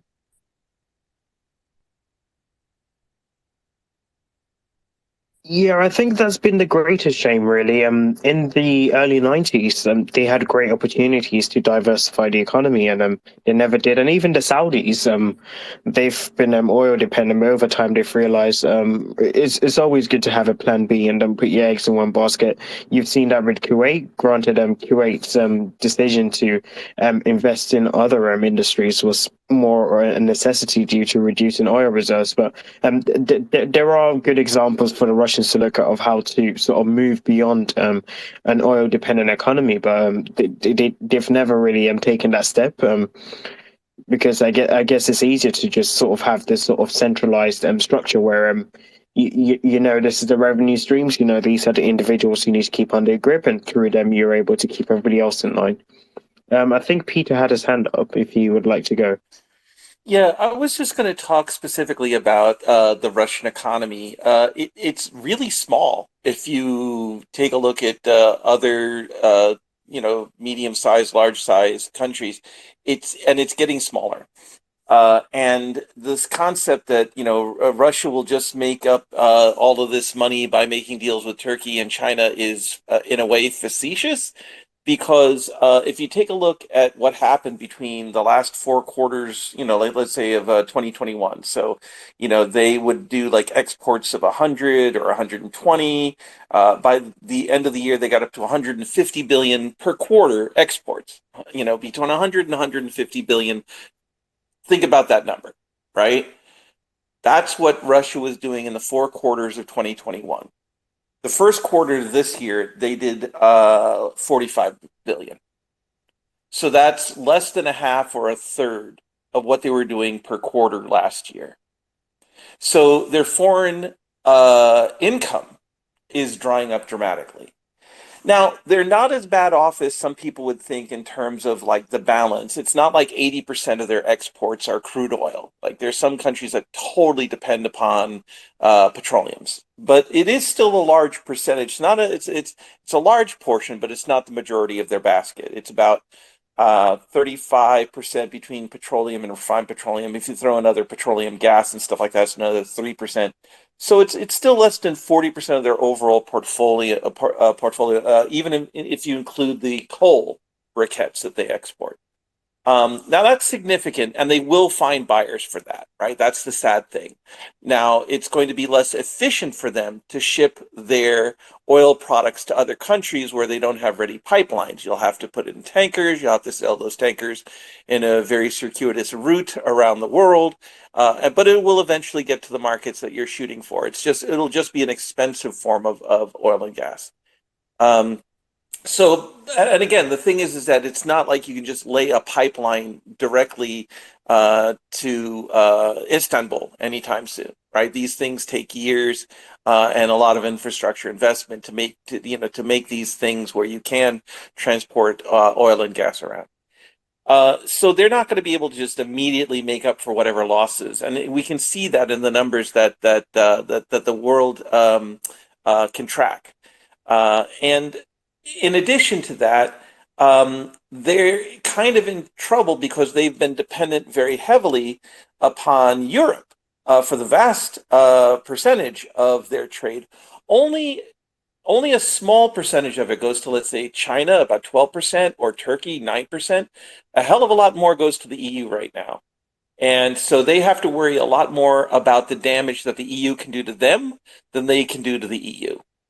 And China and Turkey would just economically it'd be impossible for them to slurp up all of the additional supply that if Europe really started turning the screws down on Russia, the Turkey and China alone could not match that demand. And so what would happen is you'd actually see the value of Russian exports drop as the supply was just glutting the market and there would be few buyers for it.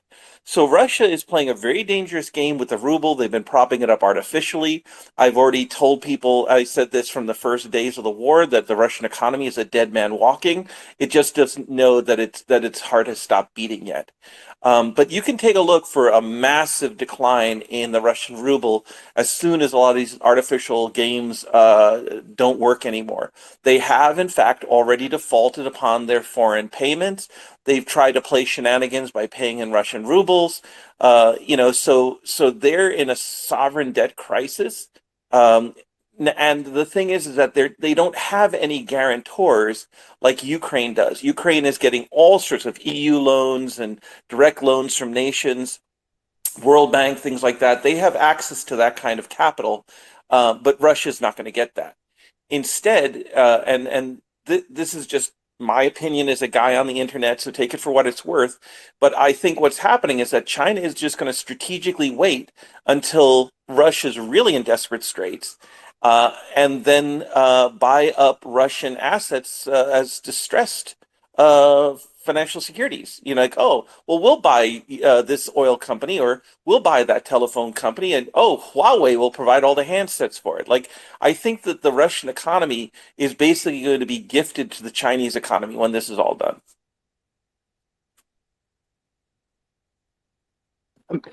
Yeah, I'm inclined to agree with you. I think this integration with the Chinese continues. It's going to go from, the Chinese are a short-term savior to become in a situation where they become so dependent on the Chinese, because even now, on the energy standpoint, we are seeing the EU is putting investments into the likes of Azerbaijan to increase pipeline capacity through Turkey, by Turkey through Bulgaria and Greece to get oil and gas into Europe. We're seeing Kazakhstan is also getting checks from the EU. So on the energy side, it's not particularly great. Then when you look at Russia's ability to compete in heavy metals and a lot of these other industries, the Chinese have those particular resources in quite huge quantities, so they don't really feel this need to buy from the Russians to get those. And when you put raw materials to the side, there isn't really much else that the Russians have going for them that no one else is not able to produce in sufficient enough quantities on their own, quite frankly. Let's go to Mr. Pickle. Yeah, and I believe Peter brought up a great point, which is the artificial stabilization of the Russian ruble. So here's the deal: it's absolutely true, but the actual the reality of it is the reason why the ruble didn't collapse, other than the measures that they took, is they actually cannot do anything with a dollar if you give them. So if you give a Russian a dollar right now, what he's gonna do? He can't buy anything, or she, because we stopped many of our exports to them. So now they have a trade. I believe they have a surplus, meaning that they're exporting more than they are importing, and this is an effect of a lot of the embargoes or bans into exporting our goods to them. But that scale will actually switch. So think of it right now that the Russian ruble is backed by oil exports, and if this falls drastically, which will very soon, then this backing will go away, and the gap between the official exchange rate and the real exchange rate will be quite substantial, and it will be pretty sudden. So if they manage to stabilize it right now using oil money, and I keep saying oil many times. I know it's kind of rhetorical, but this cannot be actually underestimated, because this is maybe the most important part of, or actually a lot of Putin wars was fought and lost and won by oils and oil. Whether it's interest in having a pipeline or selling oil to this and not to that, and so and he is actually pretty smart when it comes to this. So yeah, once that happens, it's open season. And yep. So let's watch what happens to the ruble next year, and look at the GDP and what happens to it once it's devalued. Yeah, I think around October, November is quite interesting to see how much damage the sanctions have done, because at that point they would have been in place long enough for one to make an assessment of how the Russians are able to mitigate some of these effects, and also how effective the current sanctions packages are. But it's quite telling that the Russian stock market, even though they've said they've resumed trading, still does not allow you to actually sell your assets and take your dollars out of the system. So it is very much you can invest, you can shuffle interest between companies, but don't you ever think about actually wanting to do something crazy like taking your own money out. And the evaluation that they post for the ruble's exchange rate is it's like Peter and you have said, Mr. Picker, it's not really a real exchange rate. It's like the Russian central bank can come out and say, "Oh, this is how much it's worth to the dollar," as much as they want. But the real exchange rate, at the end of the day, will be dictated off the books by various third-party currency exchanges based on what people really think that currency is worth, due to how difficult it is to actually use the ruble once you end up with it in your inventory. Really, go for it, Mr. Pickle. Yeah, and I forgot. I just remembered the fact that it's the world economy right now is it's pretty integrated, and if you are building something that is valuable, that like not raw material, like how to actual, the way, the West makes money is not by selling, raw materials, by actually making something sophisticated out of it. So if you as Russia want to, let's say, make a car or anything sophisticated enough that you need many parts, you will be in trouble. Even let's just say that you found a way to create every single part in Russia. Um, there is less efficiencies that you will have to stumble upon, because obviously not everything is easy to procure, and if you're limited in the way of where you can get your stuff.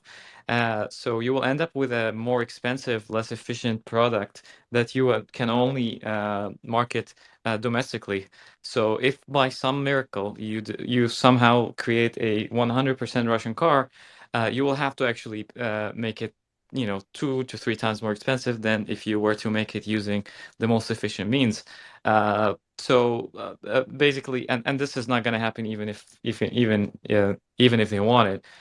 So if you are a player that is excluded from the table, even I mean, let alone by the most important players, like you only have China to deal with, and even they are reluctant. So you will end up with having an economy that is based solely on selling raw material to a few players at a discounted rate.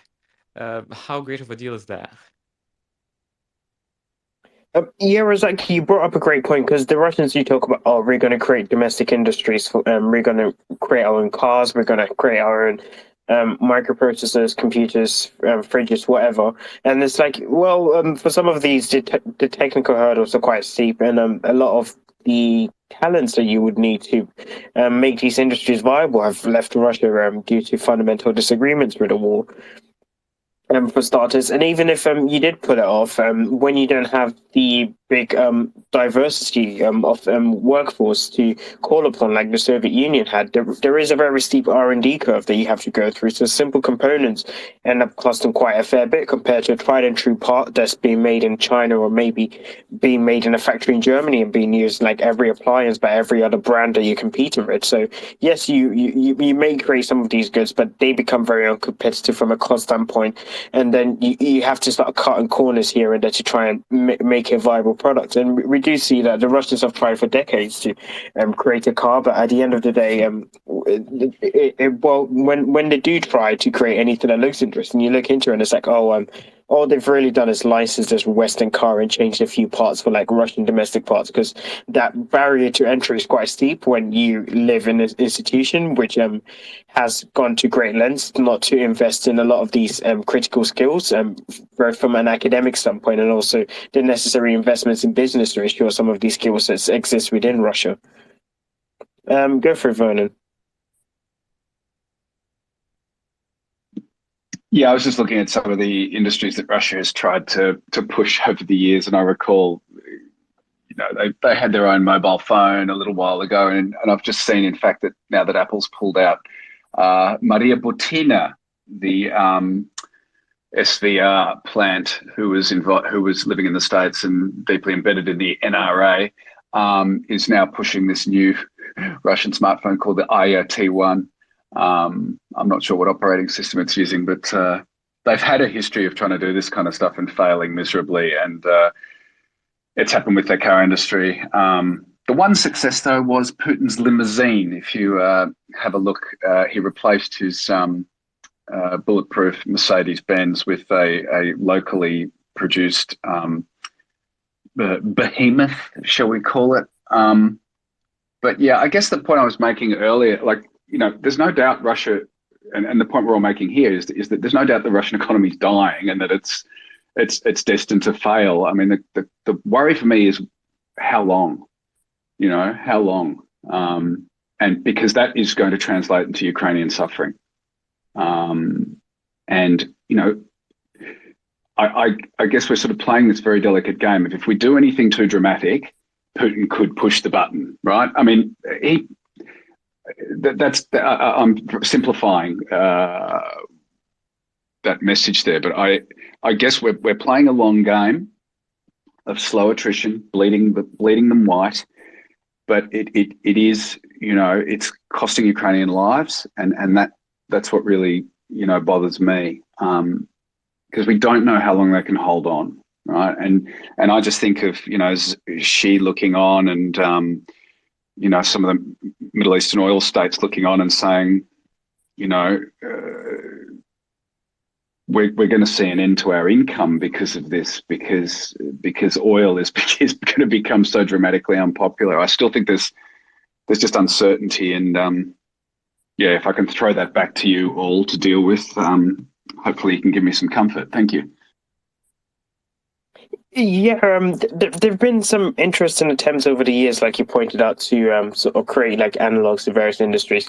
I know when the sanctions started to come on the semiconductor industry, the Russians triumphantly said, "Yeah, we've created our own domestic processor, and it's going to replace those used by like those created by the likes of Intel, AMD, and the various ARM-based licensed derivatives within the Russian domestic market. And that was another example of a product that was just a complete flop. In fact, the bank who did the funding for that project, Serbank, through Serbank has a group called Serb Infra, which deals with procurements and investing in various electronic R&Ds. They gave quite a scathing report, but the gist of the report, one of the reasons why they thought this particular project was a disaster was not enough memory, frequency was low, functional requirements not being met at all. And I think when you design a product for a client and the client tells you what you've designed and what I've told you, there is this direct mismatch, it's quite an embarrassing place to find yourselves. But on the issue of Ukrainian suffering, I think it's ever more important that the EU puts in these stricter sanctions that remove a lot of these loopholes that reduce sea being used around. Like we can see big tankers near Greece, for example, where smaller vessels show up to bring oil and gas, so oil into these vessels, which are then taken elsewhere, thereby circumventing port sanctions that stop these larger Russian vessels from going to European ports. And also Erdogan's relationship with the Turks. While Erdogan has been good at brokering some key deals, I see his relationship with the Russians, as he becomes ever more integrated and goes for a lot of these big deals with the Russians, we might have to make some uncomfortable policy calls and engineer our sanctions in a way that really puts the screws on the Turkish economy, if so be, just to ensure we don't end up in this situation where the sanctions have a lot of loopholes inside, and it takes many months, if not years, for them to really do their effects. And how many Ukrainians died during that time, like you said. Go for it, Mr. Pickle. Yeah, and the example, for example, that Vernon gave with the phone, the funny part of it is that if they were successful, right now their options to market it would be China. So basically, you would have to compete with China using and at the same time having them as a friend. And that being said, on top of that, you will also have to deal with a system that is not honor based to begin with. So, for example, China and Russia, when Russia sells China a fighter jet, even with all this friendship, all what China does is reverse engineer it and make their own. So China doesn't really have any good feelings towards Russia, especially when it comes to money. They would just swallow them whole. And if there's anything, I mean, if in this off chance of Russia managing somehow to produce something that is superior to China in terms of how cheap they can produce it and its technology, China would simply just either reverse, reverse engineer it or ban it outright. That is like even a super hypothetical that is built on two hypotheticals. So uh, and also China doesn't necessarily want Russia to be any stronger, and if anything, they want them to be subject. So does Turkey. Turkey, for example, have all this gas that they found in the Mediterranean that is subject to many, dirty deals and so forth. That would compete also with Russian and with Russian gas. So that's also a rivalry that Turkey would have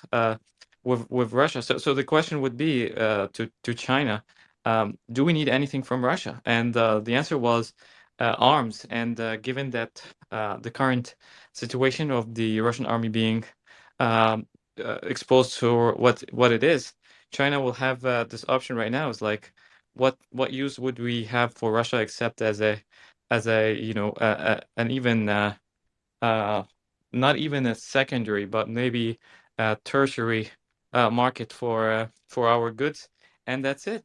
So basically, there will become a Chinese province that is inferior to their own. And if Russia is okay with that, then by all means, it's basically so Russia have three choices of how they want to lose. They can lose now, and give up some of the territory they got, but not all, out of a peace deal or whatever. And that would be maybe the most the most they can get out of this. It's a loss, but they can spin it, or they can wait a little more. And as we can see right now, Russia is not gaining any ground. They would be gaining a little somewhere and losing much more in another spot. So they would lose land and they would have a weaker hand, or wait for a complete collapse. Or number 4 would be to press the nuclear button and lose Russia itself. That would be the nuclear option that would destroy them the fastest. So yeah, these are 4 options. Sorry. Yeah, none of them are pretty, really. I think Putin's plan probably had some possibility to succeed in certain respects. Had it not been for the ironclad resolve of the West, which I'm quite impressed with. In the past, we've sort of been begging for this. Like, guys, get your act together. It's finally nice to see that the West has actually put their mouth where their money is with regards to hero values, and we're willing to defend them come what may. On the nuclear issue, I'm less inclined to what happened, because it's one thing to tell generals to send kids to go fight a war that aren't their kids. It's a whole other thing to tell them, hey, and I want you to press this button, which is going to destroy the human race, as we know it. If Russian history is anything to learn by, a pistol will be found somewhere, and someone may find himself dragged into a cold corridor.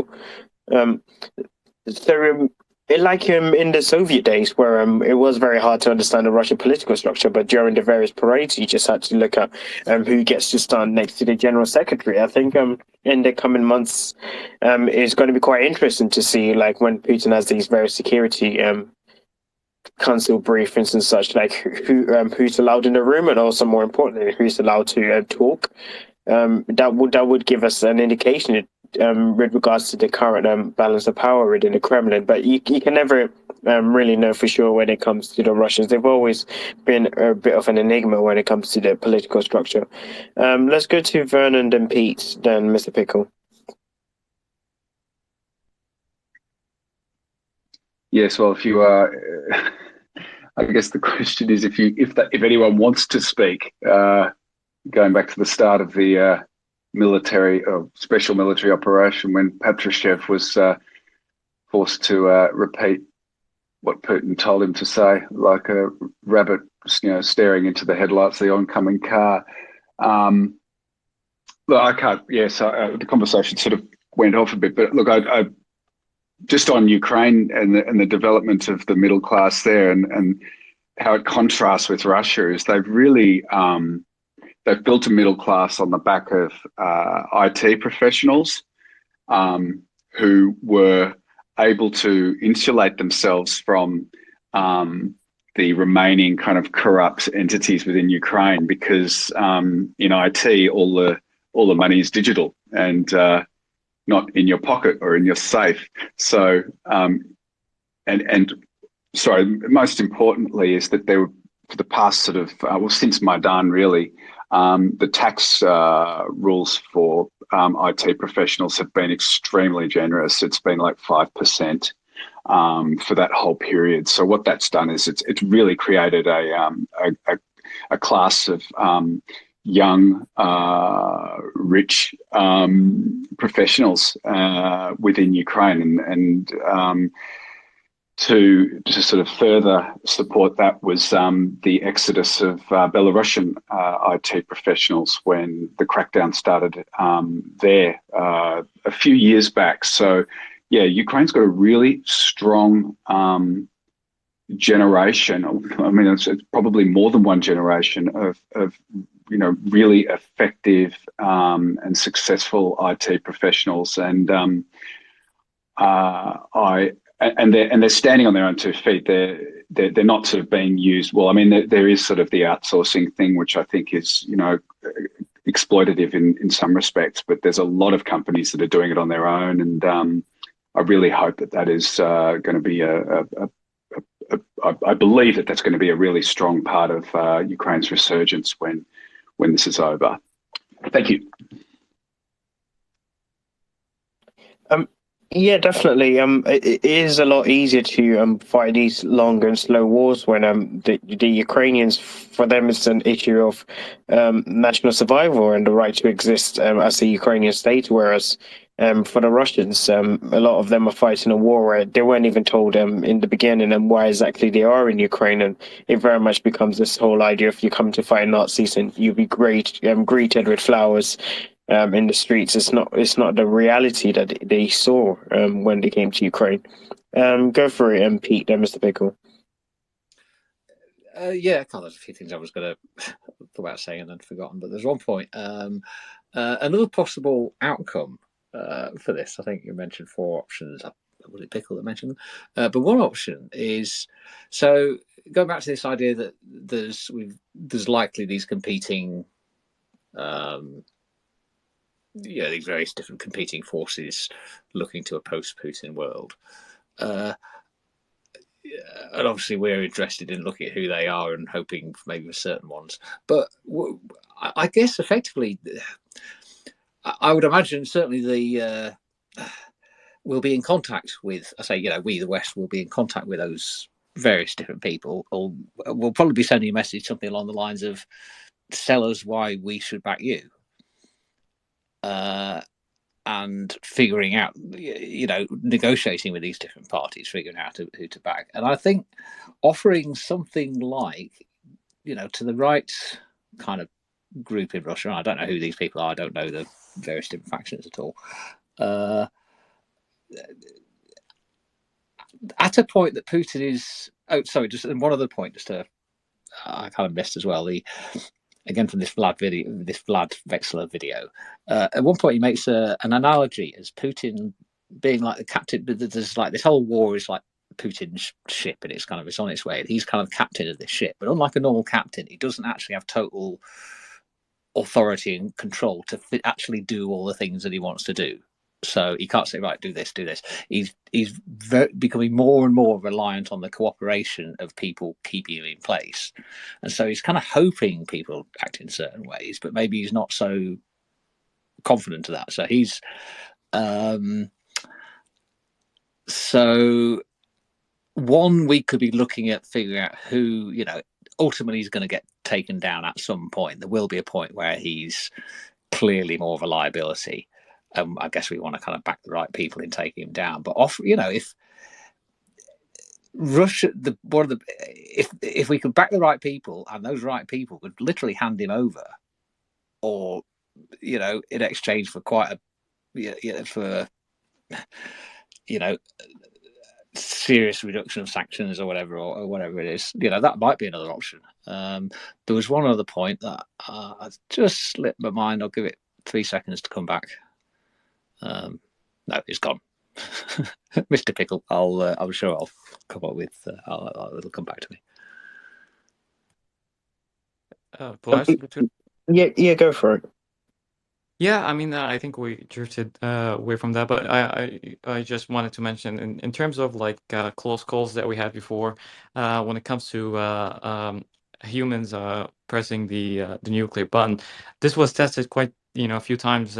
Pretty much most of them involved Russia, and each and every time actually the result was favorable. So, for example, you have the naval officer Vasily Arkhipov, who refused to turn his key and nuke the U.S. fleet in the crisis.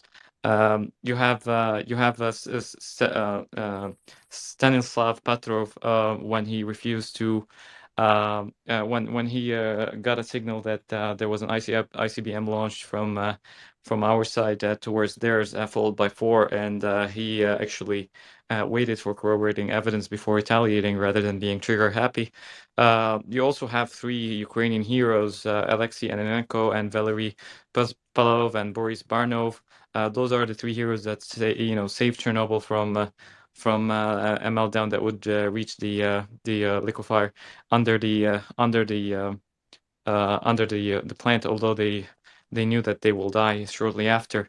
So in each and every instance, human nature actually won, even when tested by when the people in question were very evil people, or what we consider to be. So to your point that if Putin was crazy enough to do anything like that, he will most certainly face resistance from humans that even a KGB officer wouldn't allow himself to be the one who ends human race.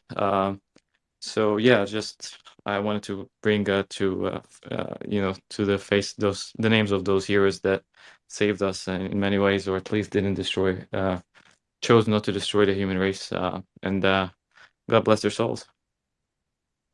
Yeah, definitely, and I think Oleg Gordievsky is another one of those too, where he played quite an instrumental role in even though he was very proud of the Soviet model at times, did use his influence as a quote unquote diplomat based in the West to actually send sensitive documents from the Russian leadership to various Western leaders to expose Russian insecurities and the way they think, and has been attributed in many ways of also helping to stop a nuclear war when during the NATO naval archer exercise, the Russians thought we were getting ready to send nukes their way. So and it goes both ways. History is full of examples where no matter how crazy or insane a leader is, there are those who do transcend those differences and realize that when it comes to the survival of the human race, partisanship has to be put to the side, and there are far serious priorities at stake. So that's it for me, really. I'll leave it to Mr. Pickles, and if anyone else has any final thoughts they would like to add, then we'll wrap up the space. Yeah, my final thoughts. Actually, it might be the biggest risk if Putin was to even be thought that he might get close to that he will be deposed. Meaning, remember when we were worried about Trump and his mental state, that he might do something stupid. There was at least we were willing that if he actually crosses that threshold, which is and he becomes quite unstable, that we are willing to get rid of him. And I think that in Russia, there might be actually, I'm pretty sure that the people around him who think that he's pretty unstable, if they think that he's actually going that way, that might be the last straw that will allow them to just get rid of him, because everybody knows that this would end Russia. So if you are a Russian patriot, or whatever you think, then if he even gets close to thinking of that, that might be his end, and I think he understands that. Yeah, definitely. There are forces in place who also, being humans, have a vested existential interest in not losing the various wealth and other things they've accumulated because of one madman's idea to rebuild an empire. Because you can sell people an idea as much as you want, but at the end of the day, when they see the results for themselves and they realize this is not working, they will naturally pivot due to that, in the sense of of self-preservation that we all have. Let's go to Pete, Peter and Vernon. Yeah, very quickly. Yeah, I think you're right. It'd be an incredible risk for him politically to, order any kind of nuclear strike, and yeah, there's no good outcome could come for him, and like you say, so. And also, maybe we'll just quickly touch on why he's taking this old kind of buffer approach. When, as Mr. Pickle pointed out that there are nukes for that now to provide that ultimate protection, and maybe he just doesn't trust he has access to them, or doesn't trust he could use them, or maybe doesn't trust they work anymore. But yeah, it's yeah, that's very interesting. Nothing more to add there. So what I was going to say about Putin is that I don't think he really cares what happens to his successorship. I don't think he's particularly worried about being taken out. I just, in a way, he almost reminds me of, if you take a look at a historical analog, rather than a Roman emperor, I would liken him to a Khan, where his empire will be divvied up upon his death, and he really doesn't care about which of his sons inherits, or which son kills which son in order to inherit more. To a degree, like we were not seeing any sort of successorship strategy being set up in Russia. And again, I think that the greater concern, rather than him kind of like going daffy in his old age, because frankly he's daffy now and has been, is I think that it's just a matter of when other people become anxious or they want to move things along quicker, which has been historically a thing that has happened in the Soviet Union or now Russia. So again, I think that it's more, you have to take a look at this more as like a mafia don and what happens to the successorship in a mafia state. Now, normally a mafia don like has their chosen heir and everything's, done. But I think that he's kind of like running it as if like he's the only person that matters, which is basically what a narcissist does. And he doesn't really care about successorship or legacy. Yeah, there is a theory among somewhere.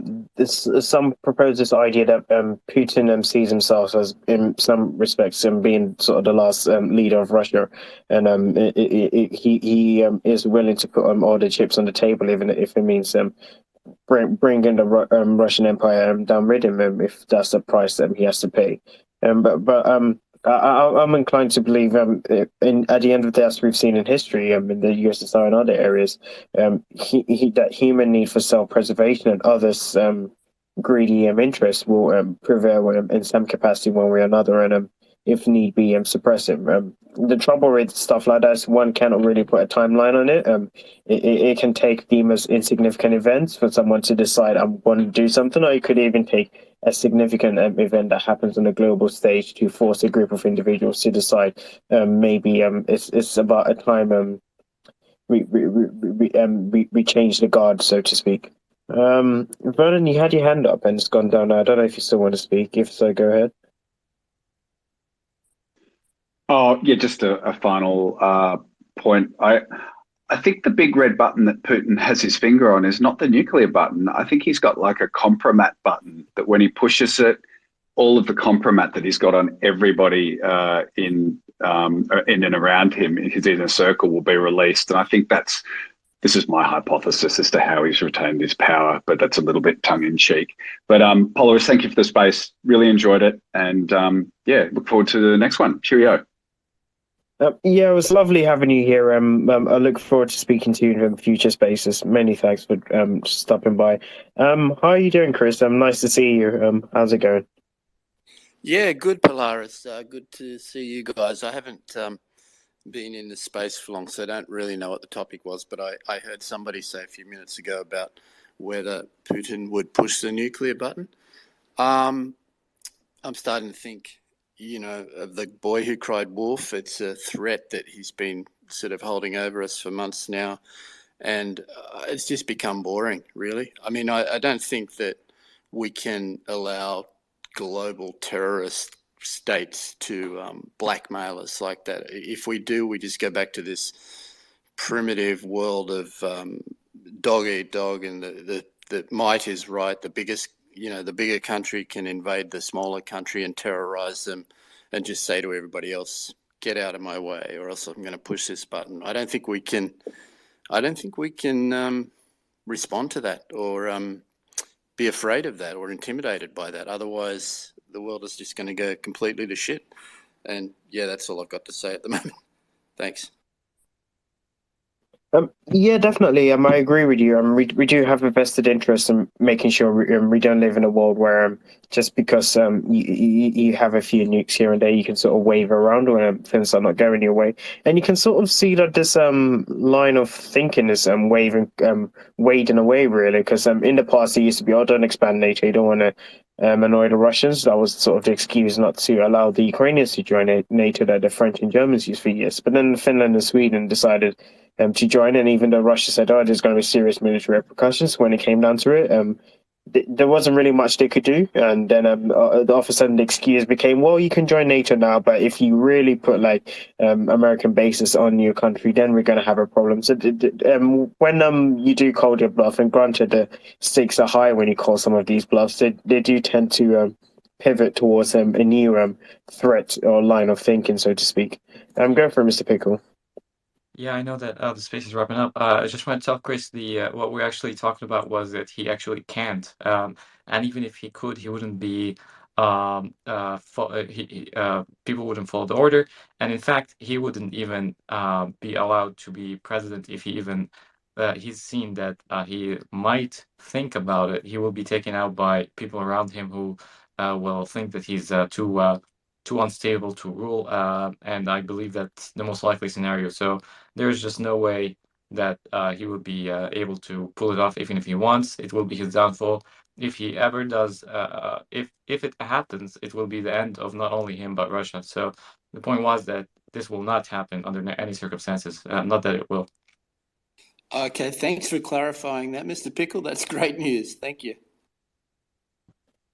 Yeah, I'd just like to say thanks everyone for joining, both the listeners and those that spoke as well. It's been quite an engaging space. It's always good to discuss these issues with a wide range of individuals and get them good insight and expertise, and also how they see the world. This space has been recorded, so if anyone joined quite late or would like to go over it, do feel free to. I normally leave the recordings for about 7 days or so before I delete or get rid of it. So yeah, you'll be able to listen to it.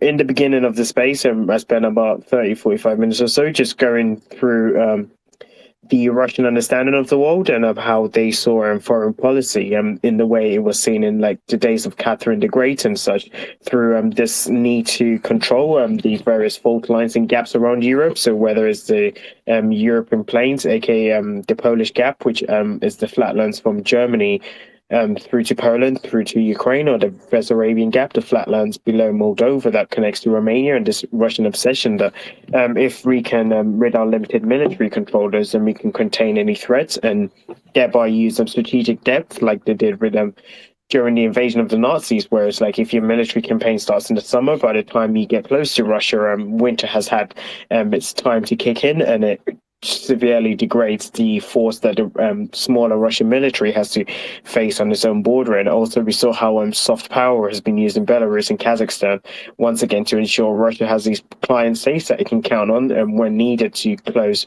various other strategic choke points around the world.